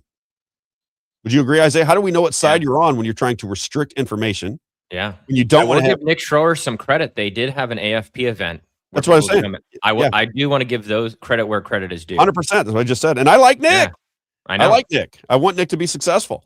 I just don't want him to get caught up in this nonsense that's going on the other side, because he has to at some level know that what happened right there on the screen is not good. Somebody in the Missouri Senate blacks out their vote, and that's what they send us for on a sunshine request. It's just it's crazy. People's Lobby Missouri will provide the forum, will provide the banquet space, will provide an opportunity for the Republicans for or against what we have to say. If they want to come in and just say, Rob, I can't stand you, here's why you're wrong, I'll give you a public forum to do that. You can live stream it and send it out to all your donors and all your voters and everybody else. I'll give you the opportunity to humiliate me in public. I'll stand up for that. Right? I'm fine with it. But I want you to have the same criticism coming your way when you do things that you know Republican voters don't like. Fair enough? peopleslobbymo.com. Anytime you can donate, we'd really appreciate it. It does help us expand the message. The real show begins on Monday, May 4th, and we're going to push it pretty hard, both the show for donation, People's Lobby Missouri on the other side for donation. We're going to run events. It's getting ready to get real. It's getting ready to get real, if you understand what I'm saying. Okay?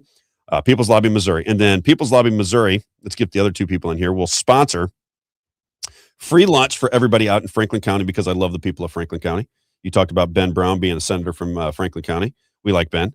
We're going to go out to Moe's Pizza, a landmark in Washington, Missouri, on Cinco de Mayo. When everybody else is thinking tacos, you'll be thinking pizza. Cinco de Mayo, May 5th at Moe's Pizza. Doors open at 8:45 to watch a live show. Isaiah and I will be there. I'm going to talk to some guests later on today, but we'll definitely have Levi Winehouse there. We're going to talk about his father's case, a man that was shot twice in the chest, twice in the forehead, and sits in prison for shooting a cop that he never shot because he videotaped the whole incident.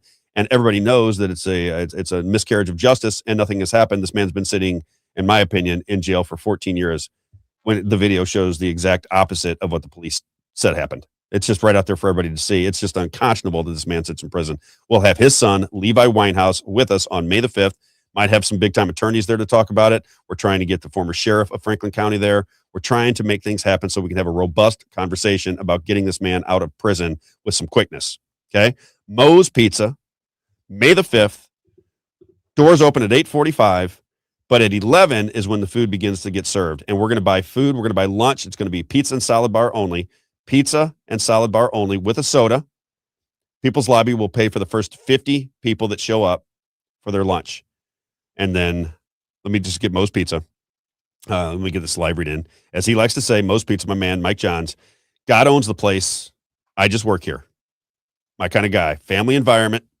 Great people. If you have any kind of get-together, banquets, birthday parties, anniversaries, political meetings, Bible studies, they'll take care of you. If you're in the area of Franklin County and you have some gathering that you'd like to put on, always think Moe's Restaurant. Great pizza, great sandwiches, great chicken wings, delicious ice cream, family environment, a landmark in Washington, Missouri at the corner of Grand and 5th Street. And as I mentioned, ice cream, the other one we want to get to is Jones Water.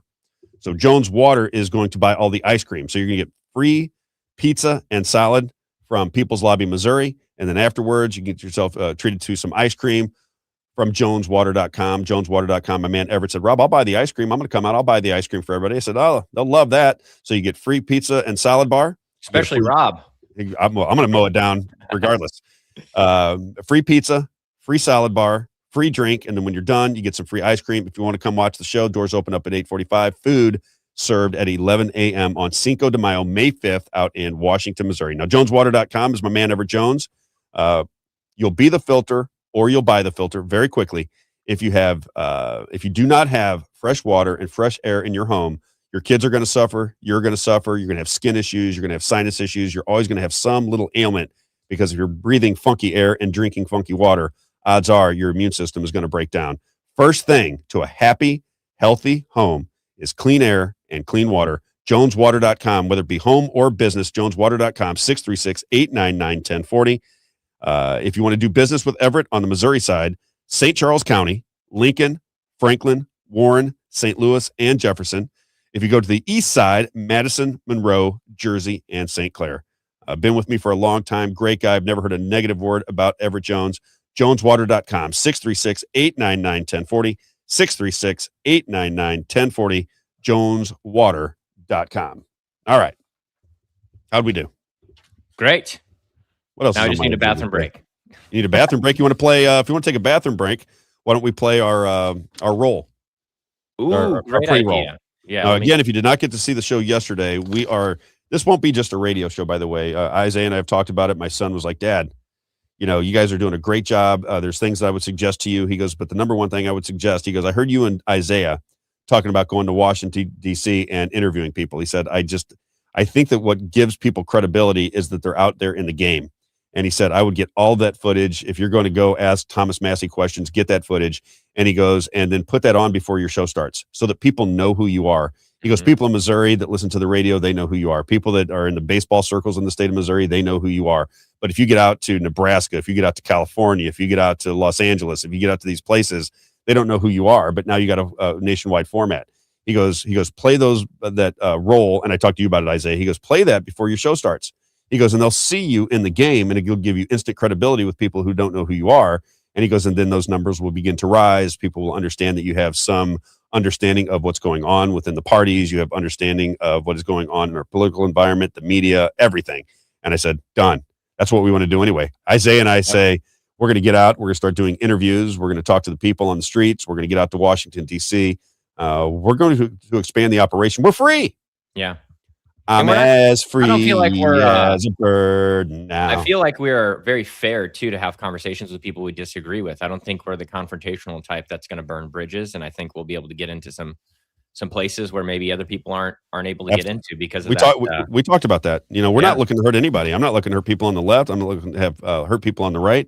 I think what we've lost in this country is the ability to communicate with one another. Yeah. There was a time when you have debates. If you go back to the 60s and watch people debate, it's very highbrow.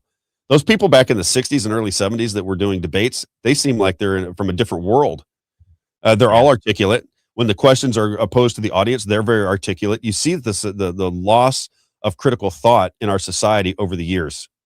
Yeah. You just see it. You can watch it. If you go back, and we should do that sometime, maybe I'll make a point of it. If you go back to watch debates back in that era, they're brilliant. Both sides make great arguments. And then the audience will begin to ask questions after the debate. And the questions are spectacular. I mean, it's an intelligent society that can think for itself. Now it's just fight from behind a computer screen, fight on social media, never go eye to eye with your accuser or your opposition. We just fight from these separate corners. Then we begin to hate each other because we never have to talk to one another. We never get to say, you know what, you made a good point there. I agree with you. Nobody wants to do that anymore. They just want to fight. Yeah. And I'm a little biased. I put my wife's comment on here from earlier. She said, as a society, I think the past couple generations get a trauma response to debate because somewhere along the line, we weren't taught how to agree to disagree. Exactly. Yeah. Exactly. I agree with your wife. Brilliant woman. That's why she married you. That's why I married her. She's a doctor. So there you go. So let's do this pre-roll very quickly. I want to explain this to people. So I don't think it's finished yet. Jeff is going to add to it. but this is just gives you a rough draft, because we might put music under it. We might even add to and it. We know the audio levels are off. Jeff also knows that too. Jeff's working on that. You're getting a lot of, just the beginning of the show. But this would be pre-roll. So, for example, when we come in and the show starts at 9 a.m., we may start at 8, and you'll get a video presentation of past interviews, anything that we've done prior. Right now, what we want to do, and when we fix this up, we're going to put this out onto social media so that people can recognize the theater. I believe that everything we see in Washington, D.C. is prearranged, organized by the parties, theater.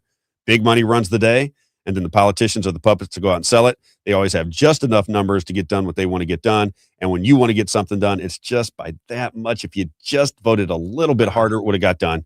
And that's been going on since I can remember. That's why I think it's all fraudulent and fake. Okay, here we go. Take a little break. You'll get a little pre-roll here, and then we'll come back. And when we get to the, I know we're not having David on until 11, so we have time. We're okay. He's on at 11 now. Yep. All right. And let us know what you think. Continue to give us the feedback. That's why we're putting this up here, is to get your guys' feedback. So keep giving us the feedback on the video too, please. Yeah, hang on. Let me see this. So this. Oh, did you see that? Yeah. So he also someone just put, I think let's see here. ALW3 said, just a quick update on Mr. Jason Cook. He took his post down, so we can assume he isn't coming on the show today. I give the guy credit, because I know a lot of guys that drink and they get very they can get belligerent when they're drinking. I told you what he sent me out of random nowhere, just in the middle of the night on Facebook Messenger. He said, "Bring it on, bitch." To you? To me. I don't even know this. I didn't even comment on your post. I don't even know what's going on. And then I don't know if you saw at the beginning of the show, Amy was making a joke because the MMTLP community was talking down to me, and they called me producer boy. And so she said at the beginning of the show, "I'm so happy to be here with Rob," and quote, "producer boy." I was like, that's going to be my new title. I'll just call myself. I'll embrace it. Can I say this? Can I say this, Isaiah? And a lot of people don't like when I do this. I can relate to all people. I started the very first show that we did on the new podcast. I said, the issue that I'm in, I'm kind of in the middle of two things. I have the grassroots people who are very upset with the radio station because they were blocked on the app. They think the radio station is moving to cuddle up with the Republican Party. And they were very upset with me for even being on the station. They were upset with the station in general. And then I'm working for the station, and I know what they have to go through to keep that station up and running. I know the complexities of having a radio station and the cost involved and the trauma that you go through, because you're getting out information and everybody's going to be mad at you. And I said, I relate to both sides. I like the people at the station. I understand what Rick and Tracy are trying to get done. I know they have a business to run. You can't run a radio station if you don't have any money, right? If you want them to go broke, then everything is lost. And they understood that, and they needed to forward move their radio station. And we don't want them to go broke. We want them to. I want them to be successful. I hope that Real Talk Radio becomes the #1 radio station on the planet. Everybody over there I care for, so I want them to be successful. And I've always said that. I've never said anything different about that. I don't, what I got a little frustrated with, and apparently it was my own imagination, was that it felt like people were trying to organize a little bit of, kind of perception distortion at my expense. And it turns out I was wrong. That's why I apologized about it. But I have no issue with anybody over there. I like them. I want them to be successful. Period. End of sentence. That's just the way it is. And I mean that sincerely. I'm going to take a break. When we play this pre-roll, tell me what you think of it. It gives you Donald Trump from the time he announced himself for president all the way up to taking the president's, putting his hand on the Bible or not putting his hand on the Bible. He should have put his hand on the Bible, but didn't in 2024. Jeff will finish it up, and we'll have some pre-roll ready for you on Monday. Take a break. We'll be right back. Carter, welcome to the future. #1 podcast in America. Ladies and gentlemen, I am officially running for President of the United States, and we are going to make our country great again. To just be grossly generalistic, you could put half of Trump supporters into what I call the basket of deplorables. Right? The racist, sexist, homophobic, xenophobic, Islamophobic, you name it. We are going to Washington, D.C., and we are going to drain the swamp. We're going to build the wall. We have no choice. We have no choice.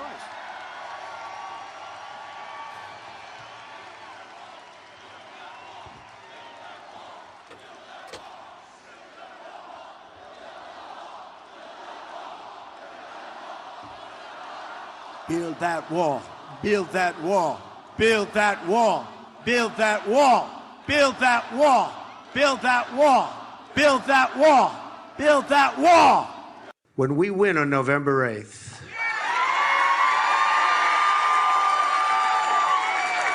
and elect a Republican Congress, we will be able to immediately repeal and replace Obamacare. Have to do it. It's just awfully good that someone with the temperament of Donald Trump is not in charge of the law in our country. Because you'd be in jail. Secretary Clinton.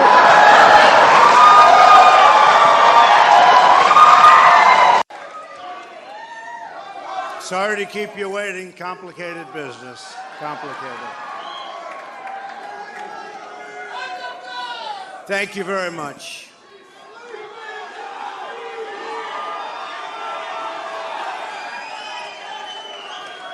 I've just received a call from Secretary Clinton.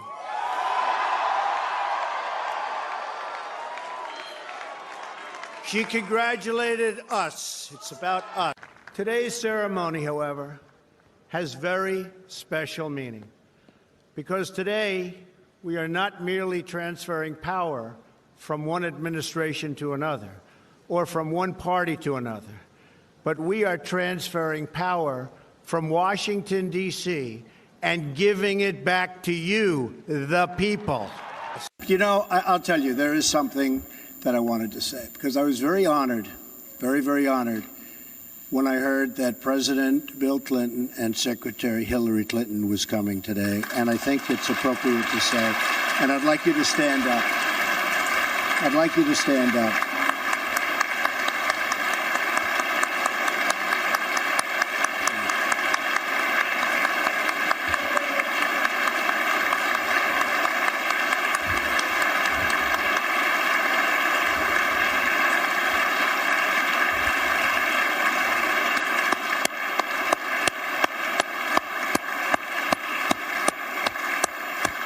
And honestly, there's nothing more I can say because I have a lot of respect for those two people. So, my fellow Americans, tonight I want to speak with you about our nation's unprecedented response to the coronavirus outbreak that started in China and is now spreading throughout the world.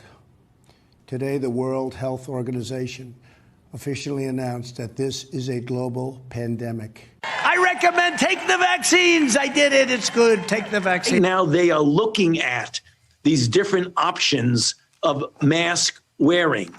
In the meantime, as I often get asked, should you be wearing 2 masks or 1 mask?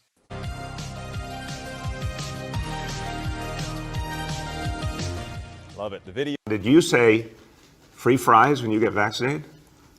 I got vaccinated. You're saying I could get this, these delicious fries? Wait a minute. But there's also a burger element to this. I want you to look at this and think about, again, some people love hamburgers, some don't. Really want to respect all ways of life. But if this is appealing to you, just think of this when you think of vaccination. So, Hawk, if you want America to lead again. Hawk, if you want America to trust each other again. Hawk, if you want America to be united again. Folks, we cannot afford 4 more years of Donald Trump. When you say there's no evidence, Sidney was giving you information that come from affidavits from other people with a very big spike in the vote count at exactly that time.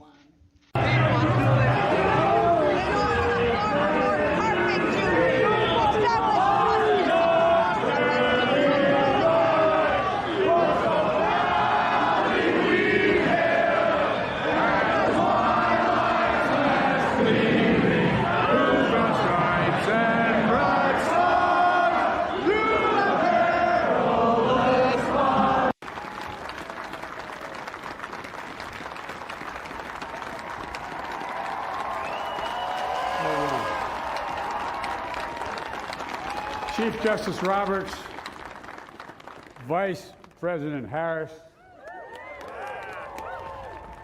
Speaker Pelosi, Leader Schumer, Leader McConnell, Vice President Pence, and my distinguished guests, my fellow Americans.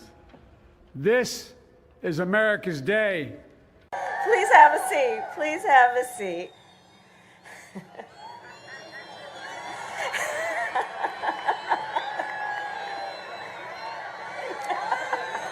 Can you imagine?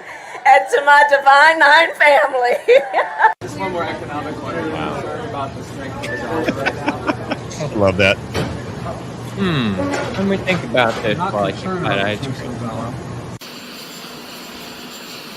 This is one of my favorites. I know. Whoops. Man down, man down. Wipe it off. There you go. There you go. Much better. It's spry. I need that picture right there. You got more questions, but I tell you, if you have a problem figuring out whether you're for me or Trump, then you ain't black.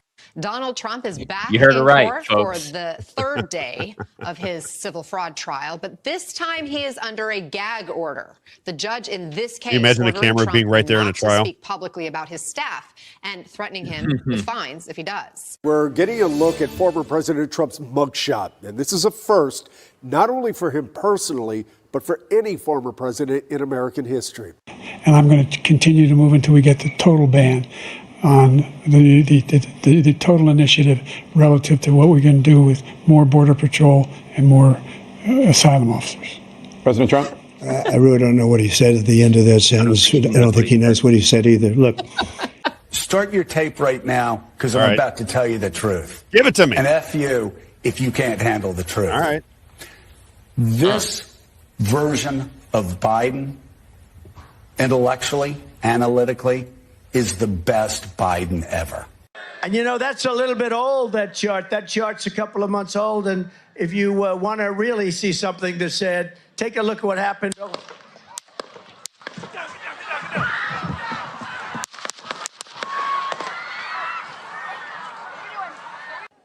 But what happened last week when they took a shot at my hero? I got to start working out. They tried to kill the next president of the United States. Enough was enough. I tried to do that for my wife one time. I couldn't even get the collar ripped. Trumpomania, run wild, brother. Let Trumpomania rule again.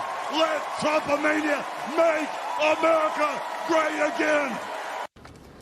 Please raise your right hand and repeat after me. I, Donald John Trump, do solemnly swear. I, Donald John Trump, do solemnly swear that I will faithfully execute that I will faithfully execute the office of President of the United States. The office of President of the United States. I got to put this one up here real fast. Can you read that for me? Yeah. I get that there are several issues or and things. I want to answer questions, Isaiah. Before you even go, I want to make sure that we answer questions because I think this is a great question. If you have questions that you want me to answer, if you think Robb's a moron or you just want some clarity on something or you see a misstep or you see something that I get wrong, I want to answer those questions. I want to be as front and center, as honest as I possibly can be. And if people have disputes or conversations, I really want the opportunity to address them. So go ahead, Isaiah. I get that there are several issues or things that Trump is doing that makes you question. However, I'm not hearing any negatives of the other side. There's plenty of both sides to go around, but it seems total focus is on one party. To be honest, at this point, I wouldn't know who to vote for, and I do plenty of my own homework and research. Now, before I answer, Isaiah, what do you think I'm going to say to this? I think that my impression is that the reason you're going so hard after one party is because that's the party that claims to hold the same values that you do. Right. Well, that's one of them. And then two, from a federal level, because she's talking about Trump. Yeah. From a federal level, I do not believe there are two parties. No, that's you. I think there's two parties that act. For example, when you go to a wrestling match, I don't know, is this Letha? Is that her name? Letha, great question, by the way. If you go to a wrestling match, and there are a lot of people when they're kids, they don't even recognize that the wrestling match is orchestrated. It's not that they're not fighting. I mean, you guys get broken arms and broken legs, and they're bleeding all over the place because it's a physical confrontation, and to the point that they are actually fighting to a degree, it's real. But the winner, who's going to win, has been predetermined by the WWE or the WWF. The people behind it determine what the outcome is going to be. What you see is fighting, and it's real. They really do fight, and they really do scream at each other, and they really do come from a different lens. But the money that controls the situation controls both sides of the argument. That is why, if you were listening yesterday, Letha, I was trying to explain if you can just stick with me for a minute so I can explain this, because very important question. And I get this a lot, and I think I want to be as articulate as I can. So let me slow it down and make as much sense as I can for Letha. If you just look at what happened recently within the last 2 administrations, for example, you have the borders wide open, right? We had, they're saying anywhere from 10 to 30 million people, depending on what you want to believe, but you can see it with your own eyes. My father lives in Creve Coeur, Missouri. If you go down Creve Coeur, Missouri, heading toward McKelvey, it's all Indian. It's all Indian. I mean, if you see a white person there, they're out of place. The whole street for blocks is just all people from India. Everything. They've taken over the apartment complexes. It's all Indian. White people, they look odd when you go through that area. This is right outside of Creve Coeur. Okay. So what they did is they allowed the Democrats, when they had control of the situation, they put a guy from HIAS, which we talked about yesterday, the Hebrew Immigration Association Society or something of this nature. Mm-hmm. So they have him, Alejandro Mayorkas from Cuba, Cuban Jew. He allows all of these people in. He didn't just allow them, though. That's what you have to understand. He didn't allow them. He waved them in. Joe Biden said, come on in, come on in. And they allowed him in. And then what happened when they got into our country, Letha? Do you know what happened when they got into the country? Well, people were so upset that they were coming into the country that they started using, and the Republicans did this. Ron DeSantis did it. Governor Abbott down in Texas did it. They would come into the society, and then we would use government money to begin to fly them all over the country, saying, see, they're going to go to your cities. They're not going to stay in our city. We're going to send them to yours. And people went, yeah, look at that. So fantastic. They're going to send them all over the country. It's going to be great. Because people aren't recognizing that these two sides work together. Mm-hmm. They're not recognizing that it's an orchestrated fight. It's not a real fight. If it was a real fight, you'd have resolution to your problems when your party got in charge, wouldn't you? Wouldn't if your party had the House, the Senate, and the governorships, if they had every statewide office and the federal government, wouldn't things be changing for your benefit? Mm-hmm. Wouldn't they be moving conservative? Wouldn't those things be happening? 10 million illegals deported, supposedly, right? Our economy is going to be the best it's ever been. We're going to cut your energy bills in half. Yeah. Right. We're going to get accountability for what's going on. No new wars. No new wars. We got new wars. They're not in charge. The money's in charge. It's a corporatocracy. It's not real. It's fake. It's Fugazi. Is that what it was? Fugazi. Yeah. Are you tired of winning yet? You're tired of winning yet? Exactly. So what happens is, and just one example, and I could give you 1,000, but I'll just give you one to get it started. We could go through this all day. They allow the borders to be open. All of these people come in. It creates a TV spectacle where Fox News and CNN, they begin debate immigration and this and that and the other. It becomes a public conversation. Everybody's aware now that we have millions of people in our country illegally. And then how do they work it? Well, the Republicans say, we're going to show you, we're going to get these people on flights. We're going to use your taxpayer dime. And then now we're going to fly them up into the Northeast. We're going to fly them into Chicago. We're going to fly them into these Democrat cities. So now they're spread out all over the country. And then the Republicans take over. And what do the Republicans do now that we have millions of people in here illegally? They install the surveillance grid. And they're putting in the surveillance grid from a problem that the Democrats created, and they're going to take your liberties away from you by solving the problem. They have to create the problem with the other party. So when our party comes in, the Republican Party, the conservative idea, they have to solve it. And how do they trick their people into solving it? They've tricked their people into solving it by a total surveillance grid, the AI data centers, the flock cameras, the 702 FISA warrants, the kill switches. Now the Democrats are pushing back against the flock cameras because they're surveilling the illegal immigrants. It's correct. It's a circular con job. Yep. I've said the entire government in this country is an absolute con job. And people say I'm a conspiracy theorist for recognizing it. And I just say to those people, that's how it works. She said, I'm a Real Talk listener for a few years, and they also favor one side and listen to you and follow. Well, thank you, Letha. I appreciate that very much. And again, you don't have to agree with me. I say all the time. Sometimes I'll look back and, a year from now and I think I got that wrong and I got to go back and correct it. I'm somebody that is very self-aware. If I have a pimple on my face, I don't even want to go out in public. I'm very self-aware of what is happening. I said, what music should I play? I say, when I was on the radio, I go, I need some songs that remind you of me. And my buddy said, he sent in right away. He said, you're so vain, Carly Simon. I bet you think this song is about you, don't you? I don't think the song is about me, but I do believe that money runs the system. I don't think Donald Trump is really controlling anything. And I think that is why you see the flip flop. I think the reason Donald Trump doesn't get the things done isn't because Donald Trump is a hateful, spiteful, miserable person. I don't believe that. Yeah. I don't like that he's really good at what he does. And what he's good at is selling people on things that they shouldn't be sold on. Mm-hmm. I think the money runs the system. I think the technical, I think the tech brothers, the Elon Musks of the world, the Bill Gates of the world, the Sam Altmans of the world, the Larry Ellisons of the world, those people really run the show because they have all the technology. They are supported by the big banks who funded it all. So you have the big banks, the Federal Reserve, the New York Fed. They have all the power because they print the money. I mean, how much power do you think we'd have, Isaiah? How fast do you think our show would be number one if I could print money? Seriously, oh my gosh, how fast would it take? I think I would bet you by the beginning of June, I would have the number one show in all the world if I was the money printers. Yes. So now you got to see who do the money printers support and how do they get these big platforms? It's not solely based on talent. There's some talented people out there that rise to the top, but Mark Levin has no talent. Laura Loomer has no talent. Yeah, Mark Levin gets like 100. No talent. They're not likable people.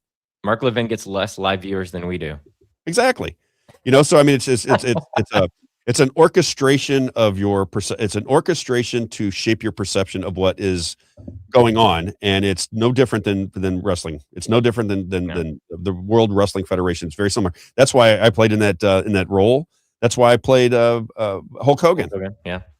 Right. And so sad when he died last year. I like Hulk Hogan. There's a documentary about him on Netflix. Did you see it yet? Pretty good. I haven't seen it yet, but I've seen a couple wrestling documentaries because I loved wrestling growing up. But he's not a political thinker, Hulk Hogan. When you hear him talk, he's it's not that he's not a bright guy. I don't mean to say that, but politics is not his game. Propaganda is not his game. Theater's his game. And why would they put Donald Trump and Hulk Hogan in the same room together? Because they create theater for everybody. It's just theater. You know who said it? See if you can find. We got time here. Let me kind of divert from what I was going to talk about. David was supposed to come on at 10:30. No, I told him 11. Okay, cool. Yeah, that's what I looked at the text and it says 10:30. So I told him 11. I moved it to 11. See if you can on the computer over there. If you can say Thomas Massey says all of Congress is theater. Mm-hmm. He was talking about omnibus bills. If you need a clip of it, Thomas Massey says Congress is nothing but theater on the omnibus bill. See if you can find that clip. And but Thomas Massey says it. He just says it's all theater. It's just this is all orchestrated in advance, and everything we're doing is theater. And that's why they hate him, because he's honest. I think that's the main reason, because he's telling people what's going on. You find it in there? No, some other clip of him is coming up for some reason. Here we go. Let's see here. He's sitting at a table. He's in like a conference room. And it's like about an 8-minute clip. He's been in the media too much recently. Too many clips? So many clips of him from recent. Let me see if I can find it real fast. Give me 1 second, everybody. See if I can find this for you. Thomas Massey. And my friend James O'Brien put something on the screen. Can you go back and find what James? Yeah, it's too long. Unfortunately, it's not going to all show up. Is it too big? That's what Brother Bob does. Brother Bob thinks we're not paying attention to him. I can't even see the whole comment myself because it's so long. Yeah, they make a novel and then I can't put it on the screen. Yeah. Thomas Massey, Failure Theater. Got it right here. Okay, so I'm going to send this to you. Or you can type it in. Thomas Massey, Failure Theater. Let's see. I gave you the wrong keywords. Do it on YouTube. Thomas Massey, Failure Theater. And he's dead on the money. He's talking about a particular issue, which is the omnibus bill, but he basically says this is all preordained. We know what's going to happen. I've been doing this for 12 years. I know how this is going to play out, and yet we're going to have Fox News screaming and yelling. We're going to have CNN fighting Fox News. They're going to be going at each other's throat, but ultimately this has already been determined in advance. And he's right. You can see it. If you pay attention long enough, you'll see it. It becomes very obvious what is happening. You still don't have it? No, I got it right here. You got it? Okay, play a little bit of that. I just found a clip here on X. That's a kind of an edited clip, so I think you'll like it. It's him sitting at the table. He looks a little bit younger, right? Yeah. This is a couple of years ago, before he got all duded up. He's dressing much nicer, by the way, Thomas Massey. He is. Through now almost 2 years of hearings in this Congress, where we've exposed lies at the CDC, shortcuts at the FDA, unconstitutional gun bans at the ATF, over prosecution of January 6ers at the DOJ, targeting common citizens at the FBI, spying by the NSA, illegal mandates for livestock by the USDA, targeting transgenic plant vaccine at the NSF, and censorship, the censorship industrial complex of which the NSF is part of. Most Democrats are just fine with this kind of totalitarian state that the bureaucrats are pushing on us. But Republicans at least pretend to be against these things. But what are we going to do this September? We're going to pretend every freaking one of those things that we have exposed. It sets up a fake fight that we all know here is fake. Somebody come down here and tell me it's not fake. You all know it's fake.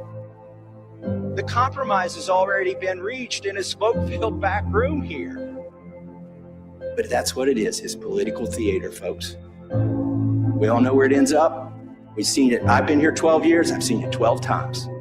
I refuse to be a thespian in this failure theater. Jeff, we need that in the pre-roll. We do. We'll get that one there. Now, here's Rob, our brother. What's it say?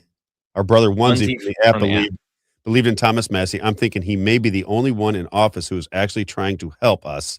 Do you have any others? No, I don't. I don't really see anybody other than Thomas Massie that I connect with. That's just my opinion. And again, I don't endorse people for reasons that because they sometimes, when I fall in love, I fell in love with Donald Trump. I mean, I did.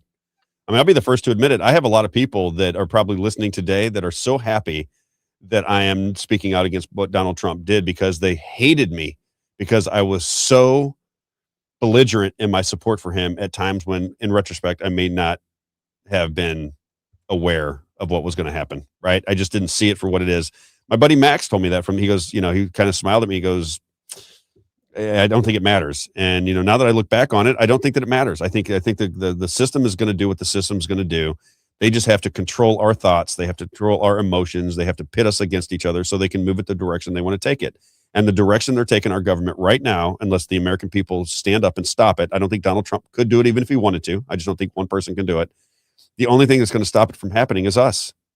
The only thing that's going to stop what is happening to America right now, where you don't know what is true, you don't know what is false, you don't know who to believe in and who to trust, you don't know whether your money is going to be worth $1 today or $10 tomorrow or 50 cents. You have no idea what's going to happen. You don't know what's going on in Iran. You only know what Fox News or CNN might want to tell you.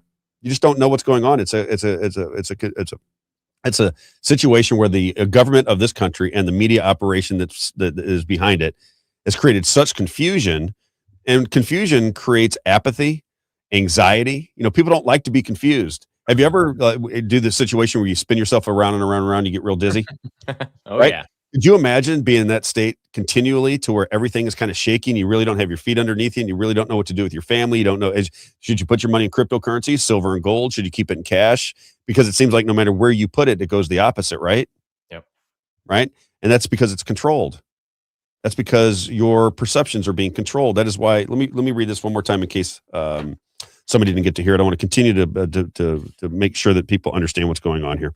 Edward Bernays is the model. If you study Edward Bernays, your whole perception of reality will begin to change. Edward Bernays is the person who understood how to market things. I mean, really market things in your subconscious, right? So Edward Bernays understood that if I said the same thing over and over to you, honey, I didn't cheat. That wasn't me. I know that you have pictures, and I know all your friends told you that I was cheating, but that wasn't me. People want to believe what they want to believe. There's a natural inclination to believe things that aren't real because you can demonstrably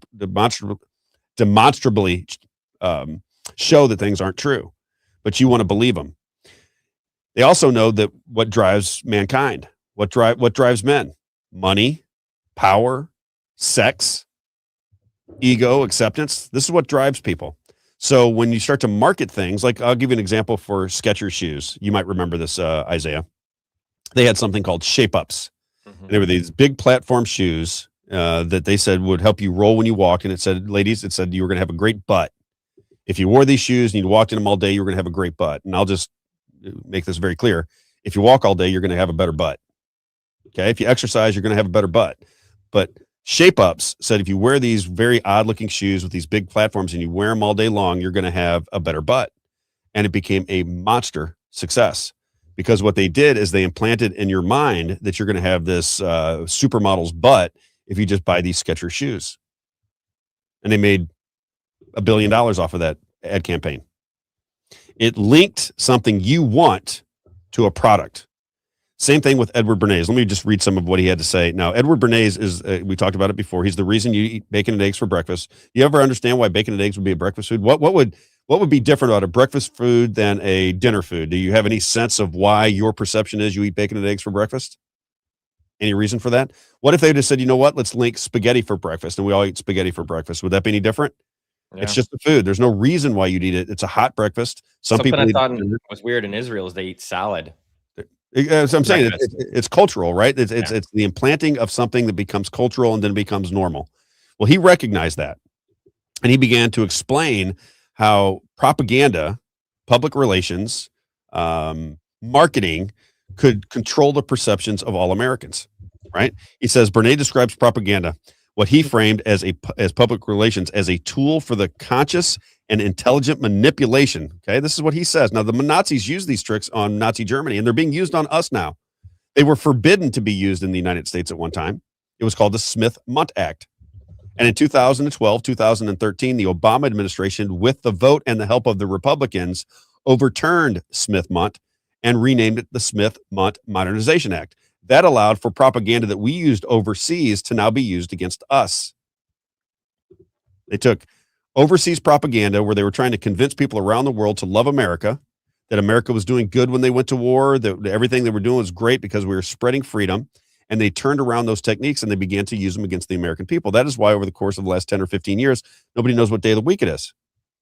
It's one of the reasons that you rolled up your sleeves and put needles in your arm with a concoction that was poisonous. Because what the media did is they repeated things over and over and over again. And you thought, those people are experts. They wouldn't lie to me about this. There's no way they would do that. Therefore, I need to go get a vaccine / genetic therapy for COVID, which I don't understand at all, that came from China, which really came from Chapel Hill. You rolled up your sleeves and then your people started to get sick. People started to have heart attacks, strokes, facial paralysis, cancers, very aggressive cancers, because it was all fake from the very beginning. But in the middle of it, you don't know that it's fake. These are planting. They took fear, they planted it in your head, and they said, we have a solve for you. The solve for the fear is the vaccine. And you went out and took it. And you might not have, but 70% of Americans went out and took it. Let me read this very quickly, and then we'll get to David. We got 6 minutes. This is fine. So Edward Bernays is the father of propaganda. Bernays was related to Sigmund Freud. He's also related to a guy named, I think his name is Mark Andrews. I think that's the name. Might want to look that up. Mark Andrews was the CEO of Netflix. And what did Netflix do that's political? The Obamas bought into it. John Chris, old buddy of mine. Hey, John, what's up? I haven't seen John since I was a teenager. Rob, don't forget the CIA involvement in all of what you are saying. I hear you, John. Absolutely. Man, that's why I love doing this. I got to be honest. I've not seen John since I was 16 years old. How about that? Wow. What a crazy world. Bernays, let me read Bernays for you real fast. Good to see you, John. I'd love to talk to you again, brother. Bernays described propaganda, what he reframed as public relations, as a tool for the conscious and intelligent manipulation of the organized habits and opinions of the masses. He saw this as a necessary mechanism in a complex society where vast numbers of people must cooperate smoothly. So what they're saying is, if you have all these diverse opinions, which, listen, we got to this country survived all the way up into Bernays and World War II with differences of opinion. It is when they started to recognize they could control the masses through propaganda that we began to walk in more lockstep with each other. Society felt a little bit smooth, but we're not in reality. So when things are smooth, everything's great. But if they have you walking in lockstep and you're going to walk off a cliff, then everything begins to change. And that's where we're at now. We're walking off the cliff. We're willfully walking off the cliff because we're not controlling our own destiny, because we think Donald Trump or Barack Hussein Obama or any of these people are actually going to get us from where we're at now to a brighter, happier place. And they're not. They have no intentions on that. None at all. They have intentions on having total and complete control over your society. That's what they want. They want complete and total control over society. And if that means that you get in the way and they got to put, they got to eliminate you. If they think the cities are too crowded, they'll get you out of the cities. If they think the farm's producing too much food for the peasants, they'll restrict the food. If they think they want to make some money off of getting you sick, they'll take over the hospital industry, which they've already done. This is how it works. They just have a complete control mechanisms over everything that we do. And we should break out of it at some point. Isaiah, is that fair? Yes. You're smiling at me. Are you laughing? Well, I don't know who this is, but I know the name because they're a everyday listener. El Shankavich there. Yeah. John, was Rob really as good as he claims at baseball? Asking for a friend. Well, Christensen was, John was good. He had a really strong arm. Yeah, we used to play a lot together as kids. Let me just read just a little bit more from Bernays. We are governed. Listen to this quote, right out of Bernaysian. We are governed. Our minds are molded, our tastes formed, and our ideas suggested largely by men we have never heard of. It is they who pull the wires which control the public mind. It is the people behind the people. Thank you, John. I think he's being somewhat modest. He was a really good ball player. But I got to tell you, this is what we're facing. And this is my sweet spot. You know, like when MMTLP wants me to get into the ins and outs of the market, that's not my sweet spot. It's just something, you know, when you're good at school, you're really good at the things that you're interested in. Yep. I'm not interested in being a billionaire. In my life, I never grew up thinking, boy, I hope I'm a billionaire someday. I hope I have a big boat and a big house and land all over and so much money that I don't know what to do with it. That was never my goal. My goal when I was a kid, the reason I wanted to get into journalism and broadcasting when I was a kid is I wanted to be where the action was at. That was what got me all excited. I wanted to be where the action was at. Wherever there was action, I wanted to be where the action was at. Make sense? Yeah. It wasn't driven by money. I had to have money to raise my family. You know, do you think that I used to say this to my ex-wife. I said, do you think that I want to be on the road 150 days out of the year flying all over this country to make a living for us? Is this what you really think that I want? Or do you think I'd rather be with my kids hanging out in the backyard, nice and relaxed and having a good time in life? But no, I have 5 kids that I have to raise. You're not working. That's 6 people that I have to feed. We had 4 kids that were all the same age at the same time. You got 4 cars, you got 4 colleges, you got 4 high schools, you got 4 insurances, you got 4 everything. I didn't have a choice in my mind. Right? Yeah. You gotta go take care of it. Taking care of business. That's what I was doing. I was taking care of business, but at the sacrifice of being able to spend time with people that I loved. It was never my intention to see myself as a wealthy person. Never my intention. I will say this: my ego got ahead of me when I did make the money, though, Isaiah. No doubt about it. In yeah, me too. I didn't know it was happening, but I did start to recognize it when people would point it out. It's interesting when you get in a position, you're like, all right, you do this, you do this, you do this, and that's what you're doing all day long. It kind of makes you feel a certain type of way about yourself. Well, when people are, your opinion is the best opinion. You're the smartest person. And this is the way people that, when you're with people, 25, 30, 40, 50 people that work underneath you, solving problems all day long. You begin to think that you're smarter than you really are. And and I was warned about that when I first got into a management position. Mm-hmm. Rob, you're no smarter today than you were yesterday. Just remember that. I know you got a title in front of your name now, but you're no smarter today than you were yesterday. And that humbled me. And and I think it did have deep down in my soul, it made a difference. But ultimately, you have to pay attention to how the mind works, how you're being manipulated. And once you start to recognize you're being manipulated, you're going to watch Fox News differently. You're going to see Mark Levin differently. You're going to see Tucker Carlson differently. You're going to see Candace Owens differently. You're going to see me differently. The only thing that I say that is different about me and those other forums is I'm willing to have these debates with anybody. You don't have to have a big platform for me to have a conversation with you. You could have 25 people watching. If you've got something good to say and you're trying to help out what's going down with the situation, I'll be right there for you. I don't see things the way most people do. And that's why I have such hatred pointed at me at times, like my friend Whiskey, who it's just funny, just before we get to David Robertson, who I know is on hold, the whole thing with this guy, this Whiskey River person, I didn't know his real name. I think his name is Jason Cook. He put it out there publicly, so I can say it. Yeah. I don't have any issues with him. He used to ridicule me and mock me, but he did it with a sense of humor when he was on the app. And I would read it at times because I thought it was funny. I'm like, you can peck away at me, if you want to make fun of me, if it's done in good spirits, you're not mean spirited, it's fine. And I would read it. I have no issue with this guy. Mm-hmm. He has an issue with me. And the only reason I even responded to it, and I'll tell him privately, personally, publicly, doesn't really matter to me.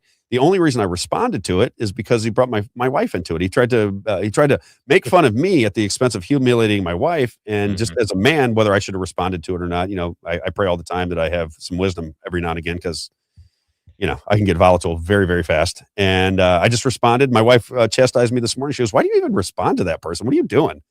And I said, "Well, honey, I started making excuses." And she goes, "Don't respond to people like that. What's the matter with you?"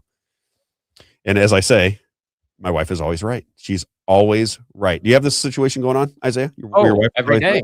Right. Yeah, I think I'm especially when you marry a doctor and you marry a nurse, they're a little smart. Yeah. They're very smart and they're very wise. And sometimes you get ahead of yourself. I just need to listen to them. As she says, if you just listen to me, everything will work out fine. It's when you start thinking on your own, Rob, that you mess everything up. Just listen to me. And she's exactly. Like, all right. I know David's getting his camera set up. It looks like he was having camera issues, so he's getting a second camera set up. So let's give him a couple minutes here. All right. We're going to bring on, let me just give everybody where we're going. We're going to have House Rep David Robertson on. David is somebody that I've been paying attention to for quite some time. He's running for House Rep. I love hard workers. I love people that say, you know what, I'm going to win because I'm going to work harder than the other person. That my father taught me that work ethic. I tried to teach it to my son. I like people that get up and go to work every day. They don't miss days. They don't look for reasons not to work. And that's where David Robertson is at. He has knocked on, he's going to tell us how many thousands of doors that he's knocked on to get his message out for the Republican Party. And he's somebody that at least has been pretty honest with me about what he feels when he agrees and disagrees. And I happen to like that. So if he's on now, let's bring on David Robertson. Bring him on. Where is that handsome mug? Hey, Rob, how are you doing? Hang on. We're trying to get you on. You're not on the screen yet. Isaiah's going to bring, there he is. There's my man. I see you now. What's going on, David? How's the campaign going? It's good. I want to apologize. I was on my laptop, and then the screen was super fuzzy. You couldn't even see me, so I had to go onto my phone. So I apologize. Some technical difficulties here. No worries. That happened to us yesterday. We had Ann Vandersteel on right in the middle of it. Her face got all fuzzy. I saw that. Yeah, I said, Isaiah. I go, what's going on around here? In her case, I think it's the deep state interfering. In my case, it's important to get that kind of interference. So I think it's just my own incompetence. But no worries. You might be onto something with that though. So tell me about your campaign, because again, I like to give you time on my show because I think that you work and put more energy into becoming a House rep in the state of Missouri. Jeffrey Jacks is a little bit like you, just working your tail off to get there. And I appreciate that. I like the fact that you're going out and spreading your message. I got to ask this though, because how many doors have you knocked on? About 9,000 now. So 9,000. People can imagine what it's like to walk up to 9,000 strangers' house, knock on their door, and tell them why you want to represent them in the Missouri House of Representatives. What kind of response do you get? Generally a good response, but as you alluded to, it's not for the faint of heart. So I get doors slammed in my face every day. I get people who don't want to talk to me, but the majority of people are decent people who take the time to, if they're home, take the time to talk about the campaign. So I'm getting a really good overall response, but you definitely get people every day where you think, why am I doing this? But then you just go back next door and do it again. What kind of response do you get from the naysayers? Like, you knock on a door, do they say, just don't knock on my door, you're in my front yard, I don't like you?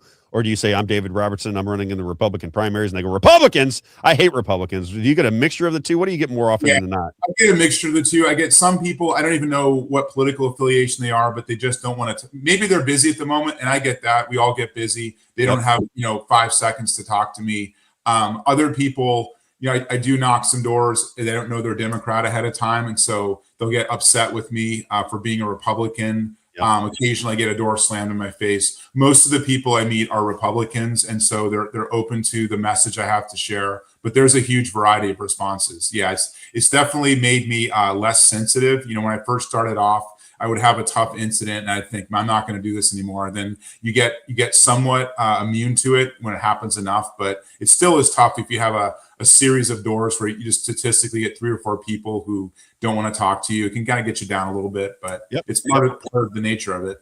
I think that's honesty and that's fair. That's exactly how we are. There are times when you get attacked and I'll get out and I'll be done with the show and I'll think, is this really worth it? Do I want to get pounded away like this? Do I want people that hate me, that are calling in or that are writing in or whisper campaigns behind you? Do you think it's all worth it? I always keep coming back to when I go to bed at night and I wake up in the next morning, it's like a battery came on again. And I'm like, yep, I got something to prove here. I got something I want to say and I continue to do it. I think you're in the same situation. How has the Republican Party been to you? I'm always curious about this because as well as anybody that I'm very critical of the leadership of the Republican Party. Have you had much money donated to you from the Republican establishment? Are people rooting for you within the inner workings of the Republican Party? Or are you right now on the outside looking in? That's a good question. So I want to be careful here to say that I've had a lot of great support from conservative grassroots who some of them have various positions in the Republican Party, like committeemen or so on. I've had an upswelling of support. That said, I think it's fair to say the establishment side of the Republican Party is probably not thrilled with my race. So I don't want to go into, I could go into more detail. I think that, there's an issue of if a candidate, so I have a Republican opponent, if that person's raising a lot of money for the Republican Party, or they're voting for things that let's call it the establishment in Jefferson City likes, and they really do want someone who will kind of rubber stamp things. So from that standpoint, I think some of them are not thrilled that I'm running because they know from already that I'm not someone who's controllable, who will just bend the knee to whatever the leadership says to do. I'm not saying there may be many things that leadership wants their Republican legislators to vote on that are good, and I'd be happy to vote, but I'm not going to shut off my thinking abilities just because leadership says, "Oh, vote for this bill." So I think there are some people in Jefferson City, like some in the establishment, who don't like the fact that I'm running, and also that I'm challenging an incumbent Republican. But the thing about that, just to clarify, is the guy I'm running against in this district, he is the current state rep, but he tried to run for state senate last year. So he moved up a notch, left an open seat, which was very normal for someone like myself to say, okay, I'm going to run for that seat. Then he dropped out of the state senate race, came back into this race. So he's technically an incumbent, but it wasn't like I just primaried him. He vacated this race for 6 months. Gotcha. And what got you into politics? As I understand it, you were a professor at Principia College. Yeah, I was. Yep. Tell that story, because I think that will resonate with a lot of people. Your story is very similar to mine and many that are going to be listening. So just tell people what happened with when you left, how that went down. Yeah. So I taught there for 14 years, and I was very happy with, I had a great job there. I had a corner office, and I loved what I did. While I was there, the college went woke. I saw a lot of things happen there that I disagreed with, but I continued to stay there. And then when the COVID scam took place, basically there was a mandate from the governor of Illinois. It was in Illinois, and I was living in Missouri, but it was working in Illinois, and would force all the people involved in the college system there to take the vaccine. And I felt like that was wrong. It was an egregious violation of my First Amendment rights. And so I submitted a religious exemption request to the college, which was denied. And so that was kind of the beginning of the end of my time there. Confronted the college president in a public town hall. I told him, this is wrong. You need to accept these religious exemptions, or honor them, I should say. And they ultimately wouldn't do that. I wrote a letter of protest to the college. I gathered a lot of signatures. The college administration would not relent on that. And so I ended up resigning a very good job out of the principle that, the government or at institution, they really don't have a right to violate our religious convictions if they tell us, hey, I don't want to get this vaccine. So that was what launched me. I've been politically involved before in a lot of grassroots groups in Missouri, but that was what launched me into a more serious commitment to the conservative grassroots and a decision to run for office. What does that feel like, David? Because my son did that. I was very proud of my son. I talk about this all the time. My son, I was in the shoe business, so I had a lot of contacts in the shoe business. And through me, he was able to get a job out in Manhattan Beach, California, working for Skechers Shoe Company. This is a big job. This is going to be a couple $100,000 a year job. He's 27 years old, and it's time to shine, baby. And it was right during COVID, and he was working for a friend of mine that I'd known for 25 years. So he was in a really good position. But then he moved. That person that I'm talking about was no longer there. He goes to work for somebody else, and they decide that they're going to tell him he needs to get vaccinated. And my son is telling me, he's like, hey, they're telling me I can't come out to Manhattan Beach and work the job unless I get vaccinated. I said, well, what are you going to do? You're a grown man. I mean, what I think of it. He goes, I'm not getting that vaccine.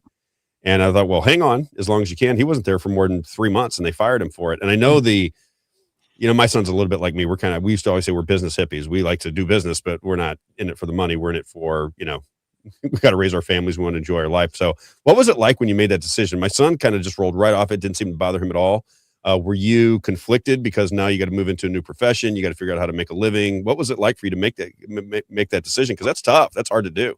It is. And first of all, I want to just commend your son for making that. That's not an easy decision. And most people will not do that. Most people will just bow down and keep their job. And I understand that, people have mortgages to pay, families to support. It was not easy. I think the worst part of it was a kind of a spiritual dimension of, I know I'm right about this. And I've been telling the administration, I've been studying what was going on with COVID very deeply. And it turned out I was right about almost everything. I'm not trying to brag. I just have been deeply involved in it. And it's really hard when you know you're doing what's right, what's in line with the Constitution. And not only are you not appreciated by a lot of people, you're resisted. They come attack you for it. And there were people at the school who, were not happy with me, who shunned me and stuff for taking this stand. That's probably the worst part, because you're right. You think, shouldn't I be rewarded for taking a principled stand here? But instead you're punished. And the college actually punished me. I won't get into that story, but they took some extra steps to punish me for daring to take this stand. So it's not easy, and it kind of overturned my career, because I had a very good job, but I don't have a PhD, I have a master's. So it's hard to get a college teaching job without a PhD. And I knew what I was giving up, but I just decided at some point, you have to respect yourself. My dad was a great man. He's a World War II veteran, but he was a really good lawyer, a good, honest lawyer. And he always used to say to me, you have to live with your own thoughts.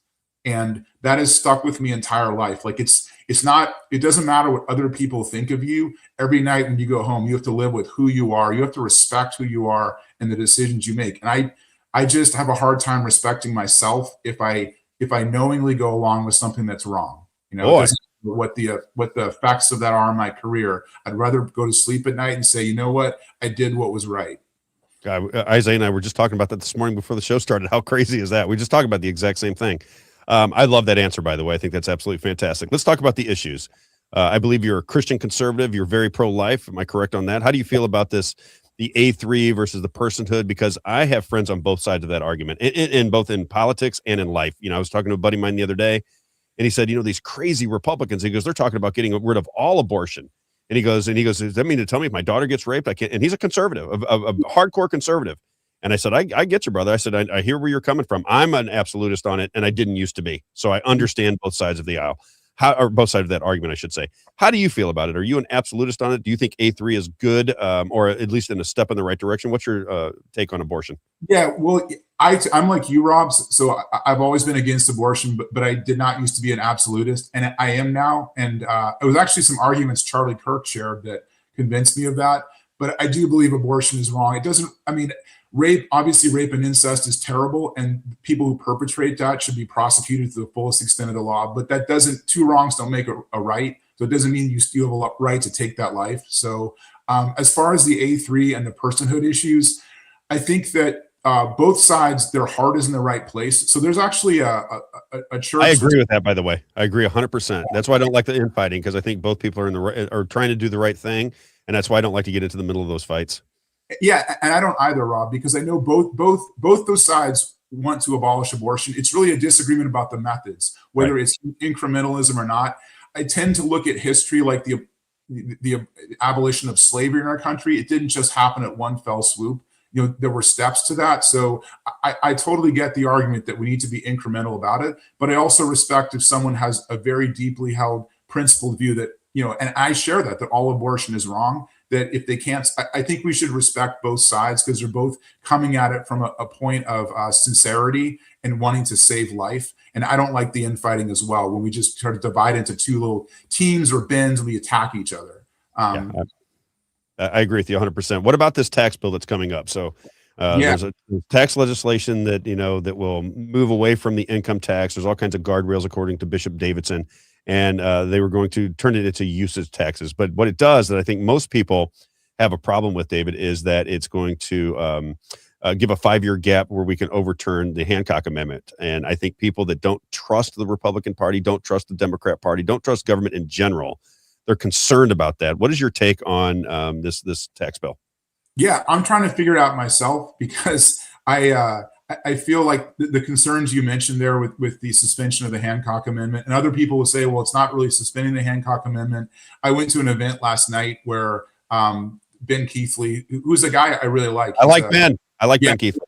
He's a friend of mine. So he was presenting on, and that's a bill he's been very instrumental in crafting. And so I know there's two sides to that too. And honestly, I need to study this thing more, because I don't like the idea of, trust us, trust the Republicans. We'll take care of the income tax down the road, but we're because that's my simplistic understanding is we're going to increase sales tax on certain areas and goods and services now, but then down the road, with triggers and the revenue, we're going to eliminate income tax. And I get why people are skeptical of that, because they say we're just supposed to trust you guys are going to do it. But I also understand that there's another side to that. And I think the people crafting the bill sincerely want to get rid of the income tax. I'm in favor of lowering every tax if we can, because I just think we're taxed way too much. If our founders showed up, they'd be like, are you guys crazy having all these taxes? But I will also say that as I was at this presentation last night, what occurs to me is the first thought I always have is cut the spending and cut the budget of our state government. I did a cursory study on the DESE, Department of Elementary and Secondary Education. Apparently they get $8.6 billion a year. That used to be a government, that used to be an advisory group of 10 people. It's now grown to a government bureaucracy of 2,000 employees. So my first thought is always, first, why don't you guys just slash our budget, go through it, get rid of all the extraneous things, and then let's talk about tax cuts. Then once you've done that, or while you're doing that, let's cut the tax. So I don't know in this bill. I need to study it more, because it does seem like it's kind of a bait and switch, but there are people, very intelligent people, who are advocating for it. Ben Keithley is obviously a really smart guy, and he's looked at a lot of the numbers on it.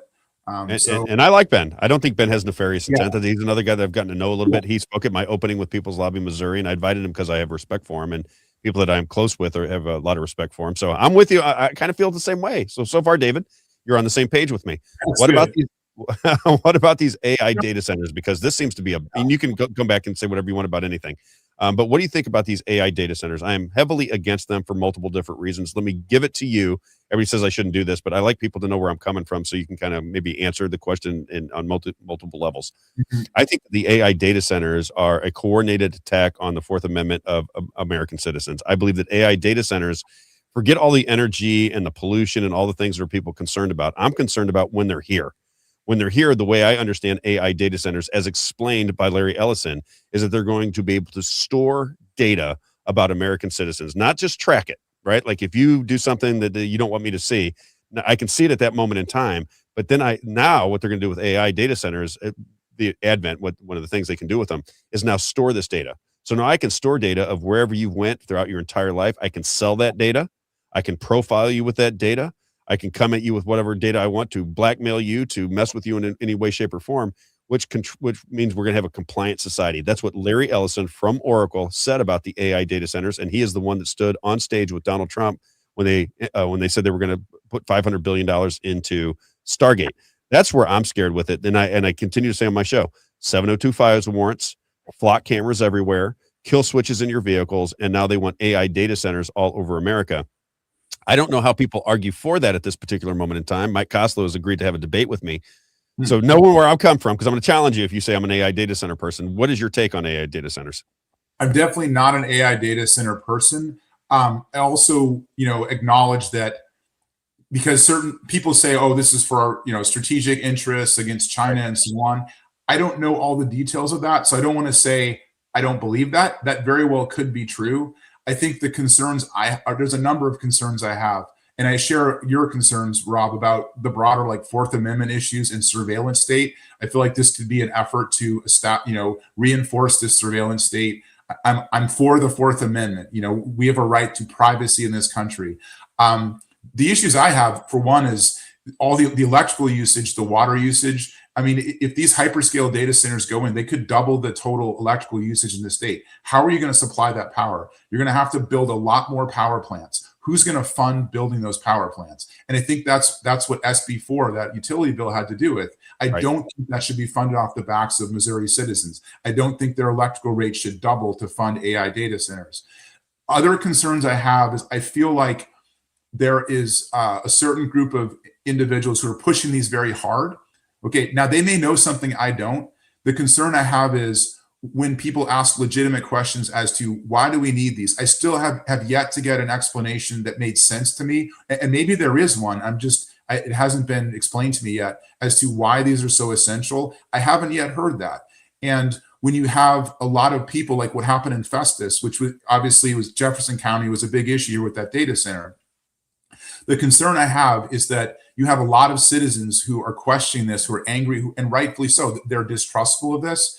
When you have leadership that just sort of rams it down people's throats, instead of being transparent about it, instead of taking the time to explain to people, that people then feel like, okay, the fix is in, that very powerful moneyed interests were pushing these through. So, I mean, I will say this, all those people who lost their elections in Festus, I think a lot of them deserved it, because even if they were in favor of the data centers personally and they felt like it was the right thing, you have a duty to explain to the citizens you represent why this is necessary, and not just do things in an way that's lacking transparency. So I know it's kind of a roundabout answer. I have concerns about the data centers. I also admit maybe they are essential to our national defense, but I think the people pushing it need to take the time to explain that in a reasonable way to people, because if they don't, then the perception is people are being paid off or bought off to push these things through.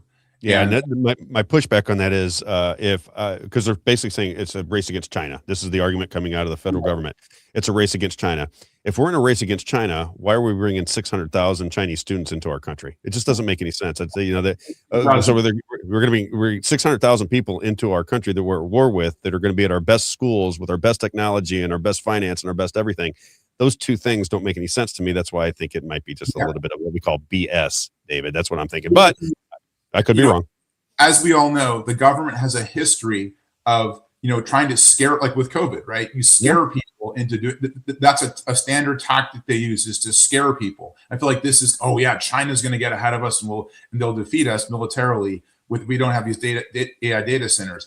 I don't, just given the history of our government lying to us, I think most people feel, I don't trust the government when they try to scare me. Maybe they're right, but they have a history of lying to us to try to get us to do things that they wanted to do for other reasons. And so I get people are really skeptical about that. Great answer. I think you're taking a common sense approach to it. What about elections? You know my deal. You and I have spoke openly about this many different times. I think that the idea that we have elections the way we run them in this country, and it doesn't mean it's going to be your election. It does. I complain about St. Charles County all the time with Kurt Barr, because I used to work out there, and my family was raised in St. Charles County. I know the situation out there. He may be running the best elections ever. I don't know. The problem is I don't know. That's why I try to get across to Kurt and everybody else that listens. I don't understand the elections. That's the problem. I want to know that this paper ballot came in. It's tangible. I can feel it with my hand. And then whoever counted it is a human being, because I think once you start using software that can manipulate the outcome of elections, you can hide it. And I don't want to have those questions about my elections. How do you feel about hand counted paper ballots, some form of maybe a state holidays or something that you would advocate? Or do you think that we're running great elections right now and there's really nothing to worry about? What's your take on elections? I'm with you in that, Rob. So I say this in my campaign literature. I'm in favor of hand counting, paper ballots, same day election results. I'm in favor of an election holiday, have a day off, and that would enable you to hire people to more people to staff for the hand counting. So I'm totally with you in that. As you allude to constantly, there's nothing more important than our elections. If people feel like, if they don't trust the elections, that's the means they have. If they're not happy with the representatives, that they can change that by voting. If people feel like they can't because the elections are rigged, that's a very dangerous situation, because then it only leaves one other alternative, which is not a great alternative by force. Bingo. See, that's why I'm trying to help the government, David. I say the same thing. I said, listen, if people at some point recognize that the elections are being manipulated and they don't have a vote in the outcome of their own lives, you're going to have a revolution in this country. They're going to start, it's going to get violent. They're not going to put up with it. Yeah, you will have a revolution, because people will feel like, I can't change it this way. And I talked to a lot of people at the doors who feel that way. And a lot of people who don't trust the election system. And the other thing that bothers me is, I think it's like 80-90% of Republicans, maybe 80% of Democrats favor hand counting paper ballots. And yet, if you go talk to most your state representatives, the vast majority of them, including Republicans, will advocate for the machines. Now, why is that? That's another case of a disconnect from your representatives not representing the interests of the people. And maybe they know something I don't, again. But the issue to me is, you could also ask, well, there's a powerful machine lobby in Jefferson City who wines and dines a lot of these people, and maybe donating to PACs that help their reelection campaigns. So is there that influence? Also, the county clerks, if they have to go back to hand counting paper ballots, they may resist that because it's a lot more work for them. But I think we absolutely need to go back to hand counting paper ballots, restore people's confidence in our election system. I don't trust it right now, because I feel like someone a lot smarter than myself could hack into it and just switch a column. And then I go out and work my tail off for a year and I lose the race because it was manipulated. That's unacceptable. So I'm with you entirely on that. Yeah, I've said multiple times. No, I don't really want to run for office. To be honest with you, I don't want to go through it. You're killing yourself to get into this position, and I appreciate it. I just don't know that I want to do that, but I don't think I would. I've said this commentary before. I would not run for a statewide. You're running for you're not statewide, but I wouldn't run for a statewide office unless I knew that I was going out and raising money and killing myself and taking all the slings and arrows. Unless I knew that the counts were going to be accurate, I just wouldn't put myself through that. But hand counted paper ballots, you're for that? Oh, absolutely. Hand counted paper ballots, get rid of the machines, have an election holiday, take the money you're using in the machines, pay people a couple $100 to hand. Because the other argument that I find just comical, no money. Yeah. People like Kurt Barr is they'll say things like, well, we have so many more people now, we can't do that. Well, the thing about that is, first of all, we hand counted for the first couple hundred years of our country's history. Nations like Italy now, which is 80 million people, France.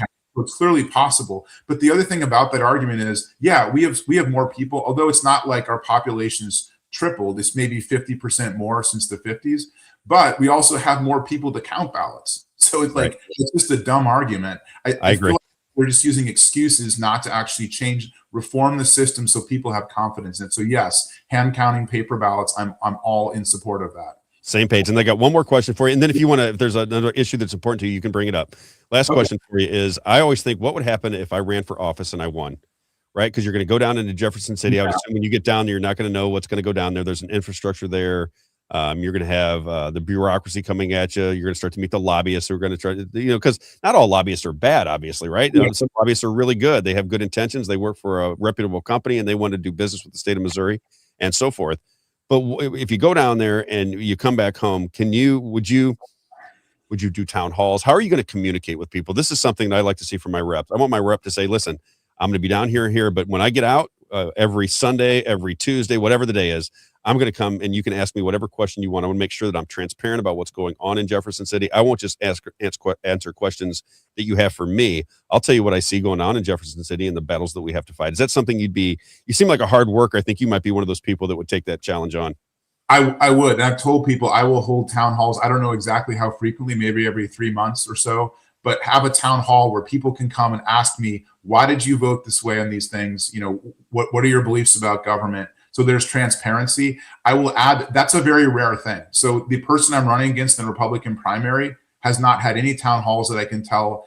And often, I'll just say this from the feedback I get, very frequently doesn't even return phone calls from constituents who have issues. That's come up repeatedly. That's been told to me at the door. So yeah, I believe in having town halls, having transparency so that people can know, and they may not agree with why I vote that way, but at least you'll have an explanation of why I do. And it's a broader issue. I mean, it's really a lot simpler than people think it is.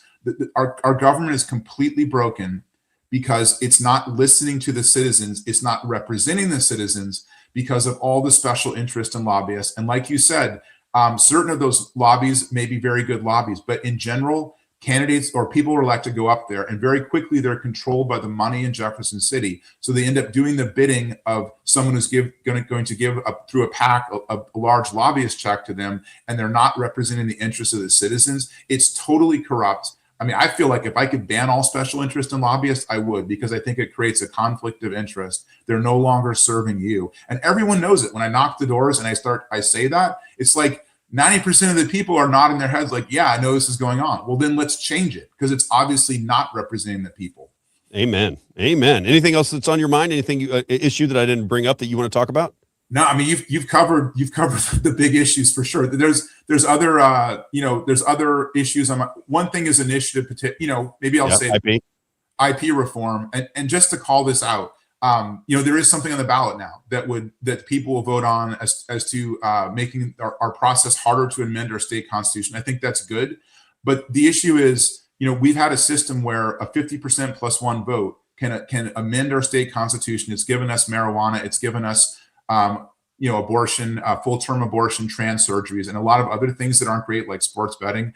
And for 10 years, Republican leadership has tried to reform that to make our system more like the federal constitution, where a much higher bar of 2/3 of the houses, 3/4 of the states. Why is our bar so low? But Republican leadership failed for 10 years in a row to amend that. And that actually is what allowed the first Amendment 3 to pass. Right.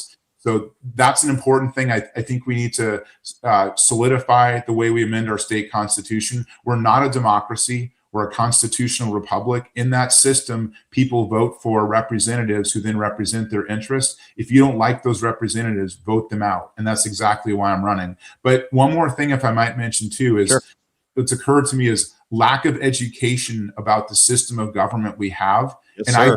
of all the schooling I had, and I had the privilege, it wasn't something I earned, of going to very good schools. Never once was I told what the purpose of government is. Never once was I told we don't have a democracy, of a constitutional republic. We need to get back to civics education. We need to have our citizens informed again, because that's how they control us, because we're misinformed about our own system of government, about what the founding fathers believed.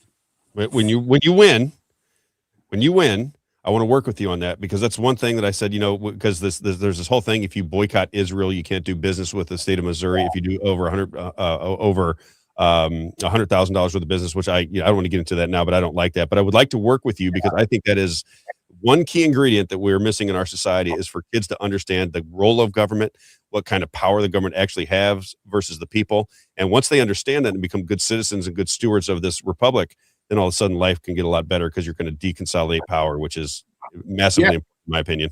I would love to work with you, Rob. And the thing that blows my mind is these bills that come up in the House. Does anyone ever stand up and say, is this something government should do? Right. People don't go back to our fundamental principles, and they get all into the weeds of the bill. It's like, first ask, is this something government should do? And if it's not, just throw that bill in the trash. Can't do it. You don't have the authority to do it. Right? If you don't have the authority to do it, but constitutionally, you can't do it. It's that simple. Even if you like it, you can't do it. That's why Bryant Wolfen is I like him so much. And Bryant Wolfen's great. And the single subject, there's reasons why we have these requirements. They're in our Constitution. So if we're not following the Constitution, what are we doing up there? Amen. Where do we find you? If people want to donate to you, if they want to join your campaign, if they want to help out, where do they find you? Yeah, so we have a great website. It's Robertson, and you guys have brought it up there. Robertson for Missouri. So everything spelled out, ROBERTSON, for spelled out, Missouri spelled out.com. We've got a lot of great info up there. We've got some videos I've made, information on my legislative priorities, a lot of detail, something about my family background. My dad was a World War II veteran who was in a German prison camp. Why don't you come back and talk to us about that later? I'd like to hear more about that story. He's written a book about it. It is the most amazing story. You would not believe that the things he shared. He was very open to talking about it. I would love that, Rob. There's so much there, and there's a page. We'll talk about that only. Just come in and tell me that story, because I'm big into World War II veterans for sure. Story will blow your mind. They were, all right. Some of them really funny. I appreciate you guys having me on, and you can donate that website too. There's some donation tabs there if people want to donate. I would certainly appreciate their support. You got it, brother. I'm supporting you. I wish you very well. Robertson for Missouri. I'm sorry, all spelled out. Robertson for Missouri. For Missouri, all spelled out. Yep. Robertson for Missouri. Have a great day, my friend. We'll talk again soon. Thanks so much. God bless you. You got it. All right. Now joining us and standing outside, I see that handsome face. That's a buddy of mine from when we were young. Bring up Scott Warman. I see he can hear me because I see him smiling. What's going on, Scotty? What's this Texas Longhorn shirt thing going on? This is the Missouri Longhorns. This was I had a team called the Missouri Longhorns at one time. Really? Yeah. And we liked it because we liked the burnt orange colors. So we started, and somebody always had the Mizzou Tigers or something like that. And I said, hey, kids, what do you think about the burnt orange colors? And one of my best players, he had one hand. So he was a left-handed pitcher, just like Jim Abbott, with one finger on his right. And he was absolutely outstanding pitcher. I mean, just an absolute stud. Played Division I baseball, pitched for 4 years. I think he broke a bunch of records out there. He was really, really good. And who did he pitch for? He ended up pitching for Tennessee Martin. Really? Yeah, he pitched for Tennessee Martin. And he's from St. Louis? From St. Louis. Yeah. Good. Great what kid. High school? Where did he go? I think he went to Parkway West, if I'm not mistaken. Or Parkway Central or West, one of the two. Wow. Yeah, his name was Carter Smith was his name. I don't remember him. Well, if he was over at Central, then I think that's where Dave Silvestri was at Central or West. Yeah, he was a little bit before us. Yeah, Dave Silvestri. Yeah. Okay. Yeah. That's what I want to talk about. So let me introduce you if people don't know who you are, if you're looking from around the country.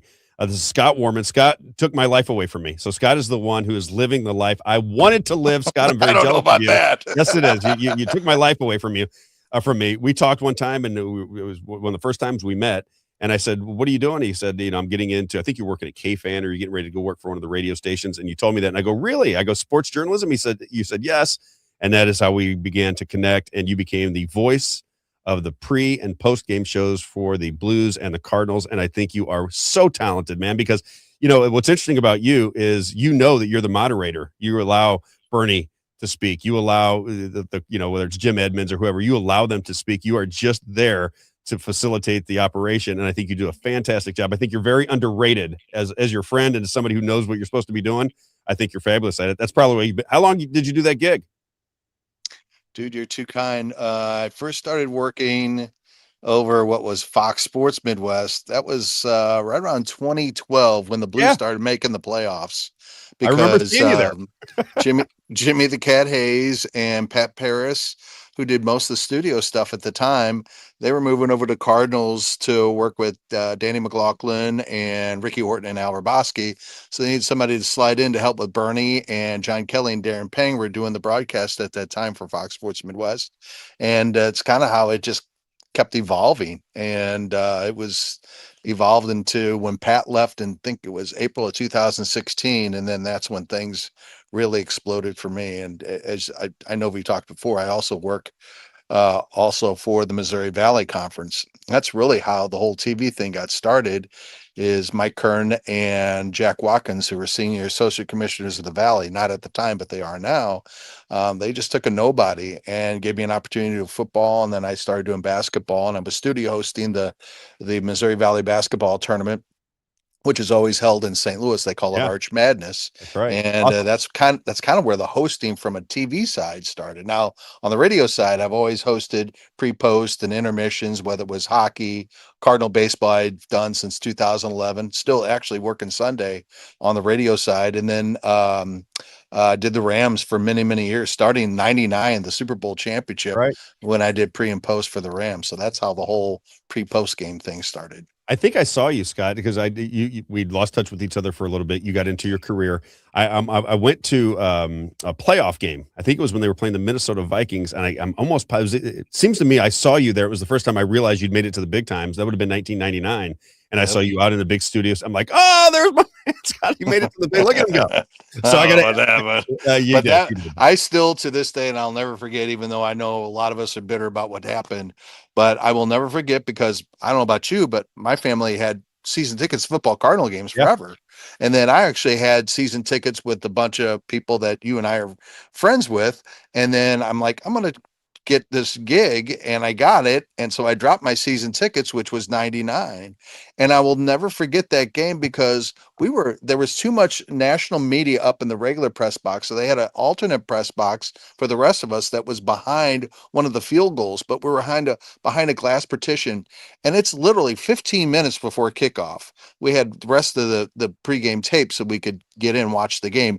And the windows are rattling. It's so loud because it was the first home playoff football game, NFL game, that St. Louis had ever hosted. I mean, you know how brutal things were with the St. Louis football Cardinals. And I will never forget that day. And I mean, we kicked the Vikings rear ends, but 49-37. Yeah, it was absolutely an amazing day to witness that, and just fans just going absolutely delirious. It was crazy. I want to get back to those days, Scott, where people were kind of joyous, and when I was on the radio, people were like, I don't want you talking about sports. I'm like, but I love sports, and I love the competition, and I love the art form of calling the game. I love the whole thing. I got to ask you real quick. Let's start with the Cardinals, because I'm very excited about the Cardinals. We talked about it on the radio once before. I said they're going to be better than people think. Their new general manager, I think, is doing a fantastic job. I thought it was the wise move when they did it. Everybody's like, "Oh, the Cardinals, they're rebuilding and they're doing all this." I said, "No, they have a lot of talent that needs to play, and they might get lucky. They might get hot. And right now, I thought they were going to struggle when they went into a losing streak. They lose 4, they come back and they go to Pittsburgh and they win 4 straight." What's your take on the Cardinals? You've been watching them for years and years and years up close. You know the people, you know the players, you know the front office. What's your take on what the Cardinals are doing right now? I am pleasantly surprised. I didn't know what to expect this year. I didn't expect a lot of good things, because it's a year in transition. Like you pointed out, Rob, is the fact that you have new management that's coming in. Heim Bloom is coming in, and he's had success where he's been Tampa or Boston, what have you. But it's a process. Nothing, in our society, as we all know, everybody wants instant gratification. Well, that's not reality. Right. So I'm like, okay, I'm going to give this some time, and they're going to give the runway, as they say, to some of these guys. And for me, the biggest surprise, and a pleasant surprise, but happy, is Jordan Walker. I mean, he has been terrific, and I think he's figured it out. And again, it's one of those things where it takes a little bit of time. And after he had that instant success, remember he had that 12-game hitting streak a couple of years ago when he first got called up during his rookie year, and then they sent him down. So it was kind of like a mind game. It was like a mind game. Yeah. Right. So that was odd, I thought. Now the young man has experience. He has knowledge. He's a great kid, by the way. Absolutely awesome young man. But you can see where the ability is. I mean, just given God-given natural talent. I'll tell you what I enjoy more out of Jordan Walker than anything else. I love watching him play in the outfield. Yes, I mean, this guy, he has become a terrific outfielder, and his arm is just absolutely powerful. And you look around Major League Baseball. I've had this. You mentioned Jimmy Edmonds. And a couple of years ago, I was asking Jimmy. I said, Jimmy, is it just me, or I don't see arms out in the outfield anymore? And he goes, no. He goes, it's not great. And now Walker may have arguably one of the best arms in the outfield in all of Major League Baseball. So having that, JJ Weatherhold has obviously been a spark here. That's been fun. And even Nathan Church has basically come out of nowhere. He's an 11th round draft pick in 2021, and he's provided a spark too. So it's been fun. First month is great. We still got a lot to go. I think the team knows that they're going to have some pitching problems because there's not a lot of depth there. But still, even if you've been turned off the last couple of years of what's been transpiring with this baseball team, this is a fun team to watch, Rob. You and I were texting back and forth about it. It really is. They're fun. And I think Ollie has them in the right frame of mind. What do we got to lose? Just go out there, have fun, play the game that you're blessed to play, and go out there and give it 110%. I think that's honestly what we're seeing from it. I think it's been really a refreshing sight to watch on the field. Now they're playing the mighty Dodgers this weekend, so who knows? But again, who would have thought that the Cardinals would have swept Pittsburgh Pirates on the road? Because Pittsburgh is a very good ball club. They are a very good ball club. They went out and got some under the radar acquisitions to help their offense. They've got an incredible pitching staff, and to win all 4 of those games, and especially just JJ Weatherholt with that home run against Skeens yesterday, the dude just set the tone. It was like, okay, here's the kid doing this. Maybe we can do this too. It's pretty amazing. Yeah, I agree with you. This JJ Weatherholt has turned out to be an absolute stud. And I like the way they're playing defense. I like the way they're calling games. I like the camaraderie on the team. Have you seen the videos where after they win a game, they'll be walking through the halls, get back to the locker room. Go in the locker room. And whoever had the big game, they'll say, JJ Weatherholt, and they'll see, to me, I coached baseball for a while. And when I started to realize, because I didn't have any experience coaching, but when I started to coach, I used to talk about it because you could see it when you want to win, when you're a person who thrives on winning, you start to recognize all the things that can help you get there. And I realized that there is chemistry. It's real. I mean, the chemistry, I had the most talented teams. We had a talented team at 14 that was one of the top 5 most talented teams in the country. I'm being honest with you. And they didn't win as many games as some of the teams that I had that didn't have as much talent, but played for each other. Everybody was in a good mood. They loved to come to practice, and they actually performed better than the kids with all the talent. And I'm starting to watch how this is all coming together. Is that Ali Marmol? I mean, the Cardinals like Ali Marmol. Yep. Is the addition of Benji or Molina, not Benji, Yadier Molina, is that a big boost? I think it definitely helps. I think we talked about this before when you were on the radio, is the fact that, learning what had transpired the last few years before Heim Bloom came in is just an advisory role, and then eventually taking over. There were so many instruction people that were not even involved in the minor league system that had been there before. And I think that was part of the COVID thing. So you didn't even have a catching instructor. So Ivan Herrera struggled to throw out base runners, Pajes to a bit as well. Well, there was no instruction. Now they got a guy like Yadier Molina, who is by far the greatest defensive catcher that ever played the game. And Yadi is a regular visitor in the Cardinal clubhouse and working with these guys. And I think that is huge for this team. And the other thing to think about, Rob, is the fact that, after all these acquisitions that the Cardinals made in the offseason, bolstering their pitching staff, bolstering their minor league system, now instead of being 20 something, they're like in the top 5 considered by some of these experts as far as their prospect pool is concerned in the minor league. So the future right now really looks like it's bright, and maybe this thing might be turning around maybe a little bit quicker than maybe most had anticipated. What are you hearing about, speaking of the Cardinals just for a second, because I'm really excited about I love baseball. I'm a baseball junkie. I absolutely love the game. What do you think of this new situation where they're going to bring in, you have to pay to watch Cardinal games next year? I've heard a lot of people complaining. It makes my dad crazy. My dad is like one of these people. It's like, I'm gonna have to pay to watch the Cardinals. This is great. I'm never going to watch, and he'll pay the $100. Believe me, he'll pay the $100 because he loves the Cardinals. But what kind of reaction are people on the inside getting from Cardinal fans that they're going to have to pay $100 to watch the Cardinal games? Well, I think what's kind of a misnomer is, if you want Cardinals.tv or to go to MLB, you have to pay. But even if you're like I have DirecTV, so instead of $671, it's $672.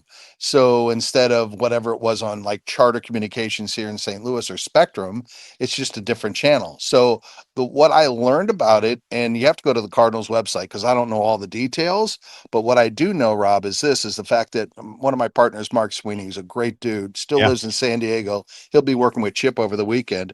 When he was in San Diego and FanDuel folded that tent right in the middle of the season and MLB took over. And one of the things he told me that was, kind of good for the Padres fans down there when this happened was there was actually more outlets that you could go to online or what have you that were accessible with the Padres games compared to how it was compressed because FanDuel didn't have as many deals done with some of those outlets. So again, with us being employed by MLB now, I know through that production that there is a lot more opportunity for people to go and watch games. And so I think it's been a good thing. I think these MLB people, if you've watched some of the games, we have the Dirt Cam, we have several more cameras and other tools that we're utilizing, and they're really giving us the freedom to have an opportunity to do a lot of things with the broadcast. I'm sure most people have seen, whether it's Jimmy or Danny who's joined us, they've had a lot of access in the dugout during the game, and that's Ollie Marmol. He said, you know what, let's do it. Let's sell the game. And I think it's been, for the most part, a lot of fans have been really enjoying the kind of new look that we have with the broadcast through MLB Productions. What do you think of Chip Carey? It's the first time in a long time. And listen, I'm critical of announcers. They either love him or hate him. There's no in between for me. I like this Chip Carey. I like the enthusiasm that he brings to big call. If you can bring the game into people's imagination through broadcasting it properly, makes a huge difference. I think he's terrific. He's one of the best ones we've had since Jack Buck, in my opinion. Chip is awesome, and he's just an awesome dude. He has so much fun doing the broadcast, not just even when you're listening or watching a game, but even off mic. We have so much fun with him. And if you go into the booth, there's video games, there's all this, there's a strobe light. He's got a smoker where he can puff out smoke from time to time.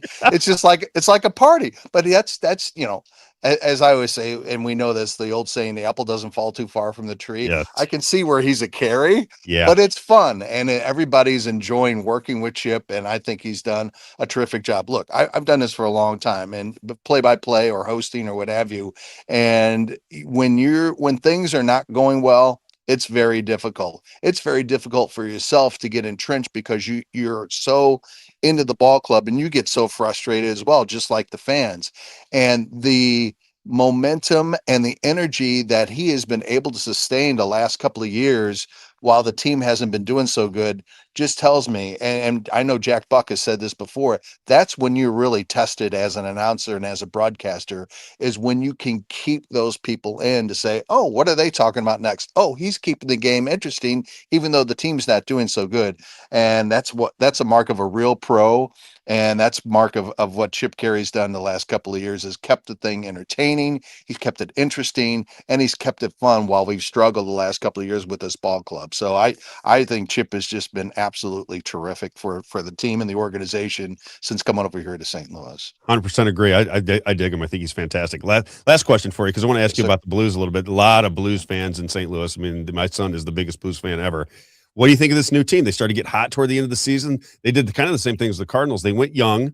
They kind of transformed the team in the middle of the season and started to play really well, almost made the playoffs toward the end of this. Do you think the Blues are to be reckoned with in 26, 27 season? Do you think they'll be for real? What's your take on them? It's hard to say. I mean, I want to, because after last year when they made it to the playoffs, because they had that big run after the break in February for the Four Nations tour, I was selling this team. And the start of the season for the third straight year was extremely disappointing. And even the goaltenders finally figured it out after the first month or so. I don't know what happened. Now, I will say that I think Robert Thomas, well, I don't know if he'll admit this publicly, but I think his knee injury that they had scoped out during the Olympic break, he looked like a different player. So I think the health of him and Dylan Holloway definitely make a difference. And we saw that once the team came back. I mean, that was one of the most effective lines in all the National Hockey League. But Jim Montgomery, Doug Armstrong, even the players have said they've got to figure out a way to get off to better starts. Even if they would have had, Rob, a 500 start to the season the first couple of months, we'd be talking about the Blues in the playoffs right now, maybe going to the second round. I don't know, but that's the disappointing thing. So I don't want to go like I did before this last season started to go, oh yeah, we're going to the playoffs, because I have to be reserved, because I was so disappointed in what transpired this year, especially at the beginning of the season. Do I think the talent is there? Absolutely. Do I think that this is going to be a relatively busy offseason, even with Alexander Steen taking over as the general manager? Yes, I do think that there is going to be some moves. What moves? I don't know. That's internal conversations, and I haven't been a party or privy to any of that stuff. But I think you'll see some moves made to especially try to energize this team at the beginning of the 26-27 season. Here's the other thing real quickly here, and I know you're short on time, Rob. No, you're fine. Is the fact that hockey is in a terrific spot. They had the Olympics. U.S. wins the gold. Awesome. Ratings are through the roof.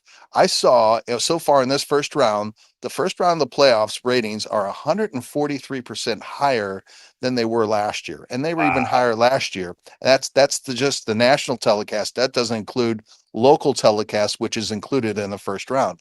My point being is this: the NHL has a huge opportunity, a massive opportunity to gain more fans if they haven't already. And the reason I say that is this. It is going to be a surprise, and I know this is disappointing for you and other baseball fans. It's disappointing to me. I don't know if we're going to start the baseball season on time. I mean, both sides are going to be digging in. I think the ownership and the league really want to put a salary cap together, and the Players Association is just not for it at all. Mm-hmm. And this could be a lockout that could last. The hope is you start on time and you keep the momentum that you have for baseball as well. Between the World Series last year and the World Baseball Classic, baseball has a lot of momentum. But my point for the NHL is the fact that they have a real opportunity to gain more fans, because you know this as well as I do. We remember back in '94 when they missed an entire season and destroyed baseball.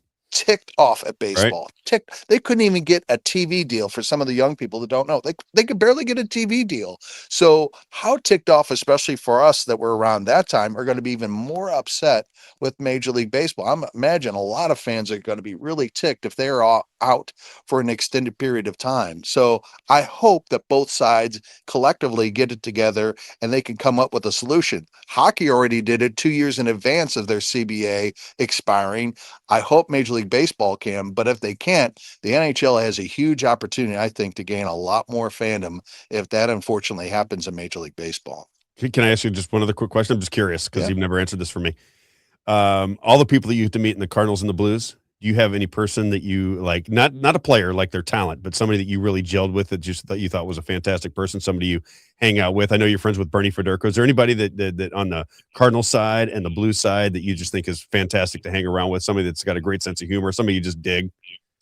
There's so many that I've been blessed. Can you give me one? Give me one that you really like. To be honest, well, I said this in my final comments in our final show on FanDuel, is Al Roboski and Bernie Federico literally are two gentlemen that I grew up.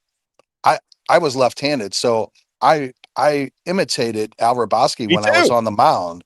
So now I can call him a friend, and he not only accepted me when I came in, just like Bernie, but Bernie and him guided me because I was young and green, and I'm like, okay, I'm trying to feel things out, not only just from what's on the air. I kind of had that, understood, but what about, contracts and all this other stuff? And they took me to the side and they showed me stuff, and they've always had my back. And I'm forever blessed and forever thankful that Al and Bernie both have been so good to me. Just absolutely, again, guys that you look up to, and now they're your friends. It's like, pinch me. Am I awake? In fact, I just literally talked to Bernie this morning and was asking about his mother-in-law, who's not doing so well. And they went up to Canada to go visit his mother-in-law. And, but they're just incredible people and giving people. Al has this, Fu Manchu, Mad Hungarian thing. He's one of the softest people you ever meet. I mean, he is giving, loving, sharing. They're just two tremendous ambassadors for our community. They truly are, because I've seen it so many times, Rob, firsthand. They're just literally incredible people. Awesome. And same with me. Bernie Federico is my favorite player. When I pitched in baseball, I used to go rub the ball up behind the mound and throw it in my club. Yeah, just like Grabowski. Great to see you, brother. I like I said, you stole my life away from me, and I'm not jealous at all, not at all. But I wish you the best of luck, brother. Well, I'll talk to you soon. You too, bud. Thank you. Scott Warman, everybody, pre and post game voice of the Blues and the Cardinals, and just a great guy. I love Scott. So I hope to have him on every now and again, Isaiah, to have him on the show. Yeah, to talk sports, because it's therapeutic for me. I like sports. It's kind of, you told me, you said you're not a big sports fan. I said I don't know. I like competition, so I gotta bring. I'm not a big sports watcher. That's my thing. I love sports because I was just very athletic growing up, and so I was playing all the sports. I was playing football. I was playing baseball. I didn't play basketball really, but look at that finger. I swam. Oh man, yeah. That's from dislocating my. I broke a toe in basketball in college, just playing in intramurals, and I was like, oh my gosh. But I was a swimmer. That was my really good sport. Okay. So, yeah, all right. I was. Let's get our people in gone here. To the Olympics, Let's get everybody in. Let's get the advertising going so you can go enjoy your day. We're gonna go see that Michael Jackson movie tonight. Oh, really? Okay. Yeah, me and my wife are gonna go check that out. I like Michael Jackson, but I'm gonna tell you, I like him. ABC. Easy as 1, 2, 3. Let's start with rocket careers. 1, 2, 3, baby, you and me, girl. In fact, speaking of that, since we're doing rocket, he was going to see it the other day. So really? my man Mitch said he was going to see it. I got something to cover my screen here. I don't know what it is. How do I get that off of there? Yeah, I just want to say also thanks to El Shankovich. They are donating. They're having issues donating, they said, but they're going to be donating to the show. So appreciate that. Thank you very much. RocketCareers.com, ROCKIT careers.com. This is a business that goes from coast to coast. So if you're a Missouri listener and you like Missouri politics and you like the Missouri flavor that we like to put out there every day, this is a coast to coast job. Mitch and Brian, based out of St. Louis, but coast to coast. If you are a small to medium sized business, human resources doesn't get the job for you, doesn't get it done. Just doesn't. The people they put before you just aren't working out, and you feel like, I'm spending a lot of time onboarding these people, and it's costing me money, and it's not really working out. RocketCareers.com will bring the right people to you for interview. They'll use their network of people that they have cultivated for years and years and years. Great people to deal with, small to medium-sized businesses. If you want the right talent in front of you so that you can enhance your business, think RocketCareers.com, ROCKIT careers.com. Again, this is their business. I keep telling people I have so many business friends. I said, listen, recruitment to get the right people into your business, that's really what makes it all work. Great managers, great owners, what they want to do is surround themselves with people that get the job done. That's what these guys do for you. So if you're a small to medium-sized business and you want somebody to find the right person for the right position at your business, RocketCareers.com, 636-778-2419, 636-778-2419. And last but not least, if you're out of work or hate your job, always think RocketCareers.com. Again, they know the employers just as well as they know the employees. So if you are looking to launch a new career, they'll hook you up. They'll get your elevator pitch ready to go. They'll put that resume together for you, and they'll show you how to either change a career or start a career. RocketCareers.com, ROCKIT careers.com. One more time with the number, 636 778-2419. And there's all their happy customers, 5-star ratings across the board. Once you do business with Rocket Careers, you'll be doing business with them as long as you own your business. RocketCareers.com. Get the job you really want. Get the job you really want. Valvoline Express Care. Tony Clark, my man Tony. Valvoline Express Care. If you want to check out their website, they might have coupons on there every now and again. All the locations where Tony does business: Warrenton, Cape Girardeau, St. Peter's Parkway, Mid Rivers Mall Drive, Troy, Illinois, and Lee May Ferry Road. Friendly, courteous, quick, and efficient oil changes. No nonsense, no appointments, no sales pressure, just in and out.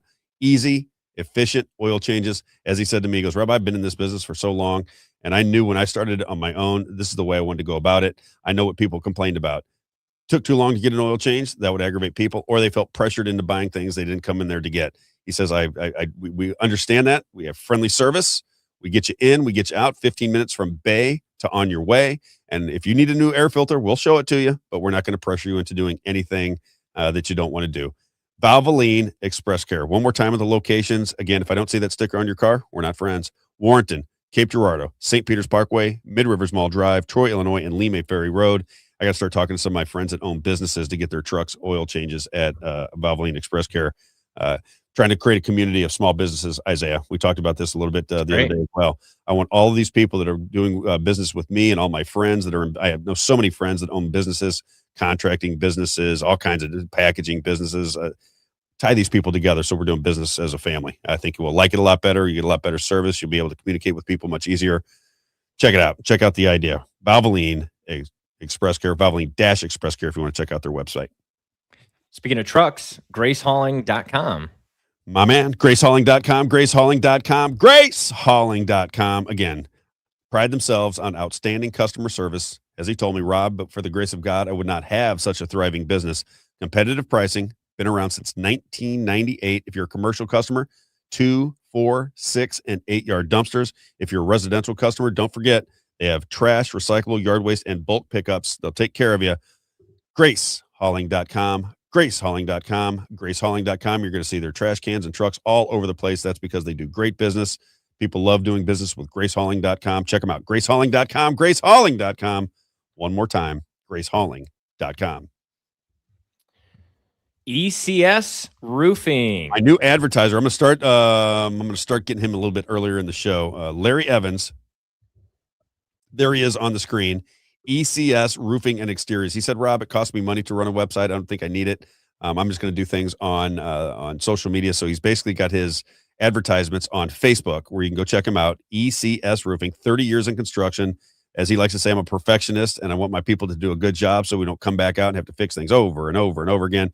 Roofing, siding, decks, gutters, garage doors, custom exterior metal, residential, commercial, new construction, storm damage, free license inspections. And again, one of the things that makes this business special is he explained door knockers to me, and I'll say it one more time. In Florida, when you get a hailstorm or you get some kind of storm where the wind is blowing hard, people immediately start knocking on your door. They want to fix your roof. And they'll say, we can get insurance to fix your roof. When we see something on there, we're going to get, he says, Rob, I'm a licensed inspector. I know what's going to go down. You don't have to have two people. You don't have to have somebody come out as an insurance inspector and say, can I get a new roof? I do both. I'll go check out your roof. I know whether that's damage from hail or damage from a storm. And if it is, we'll work with the insurance companies to take care of you. But I'm a one-stop shop, if you will. ECS Roofing and Exteriors. And then he sent me this email. I'm going to read it every day until he tells me to stop. It said, Rob, just a thought. One other area of my business other than storm is retail and new construction. I love the retail and new construction side of the business. We run on low overhead so we can pass that savings on to our clients. Our prices cannot be beat. Even with that, we offer Class 3 shingle, ridge vent, and a complete installation guarantee. 5-year workmanship warranty on top of the manufacturer's warranty. ECS Roofing and Exteriors. Welcome to the family, my man Larry Evans. One more time. Roofing, siding, decks, gutters, garage doors, custom exterior metal, residential, commercial, new construction, storm damage, free license inspections, and a licensed independent adjuster. 314-486-3567. If you got home contracting that you need somebody to take care of for you, this is my man, Larry Evans, 314-486-3567. And then we Last got but not Carrington. least, Rick Babitz. I'll be talking to him in just a minute. I talked to him last night. He's back from vacation. He said, I'm overwhelmed with the amount of information I got to get through. I said, I can only imagine. Carrington Financial, your caringadvisor.com. Rick Babitz, he's done a great job for my family. He'll do a great job for you. Biblical principles with your money. He knows all the aspects of money generation, all of the aspects of currency, history, politics. He'll be on the show. I mean, he's going to be a regular on the show because I think he's fabulous when he starts talking about all the things that he knows about that I don't know. I get into conversations. He goes, do you know about this? I'm like, no. Do you know about this? No. He knows. He's just got one of those minds that for history and finance, he is amazing. 314-671-0525. Financial planning expert. If you're nearing retirement, if you're getting close to retirement and you need to protect your money, you need to grow your money, get a second opinion, get a third opinion, get a fourth opinion, get a fifth opinion. Doesn't matter to me. Just get Rick Babitz's opinion before you make any moves with your money. 314-671-0525. 314-671-0525. Your caringadvisor.com. All right. The official show begins on Monday. That's it. Are we nervous? Believe it. Are we nervous for the official show to begin? We've already begun.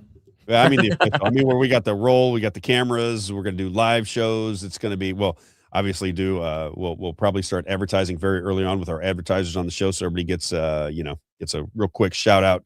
And as I say all the time, if you can support us, we'd love it. You can support the show. We'll have a website up. Don't need to do that now, but we'll have a show up a website up before too long. If you want to support People's Lobby Mo, we go to People's Lobby Mo, peopleslobbymo.com.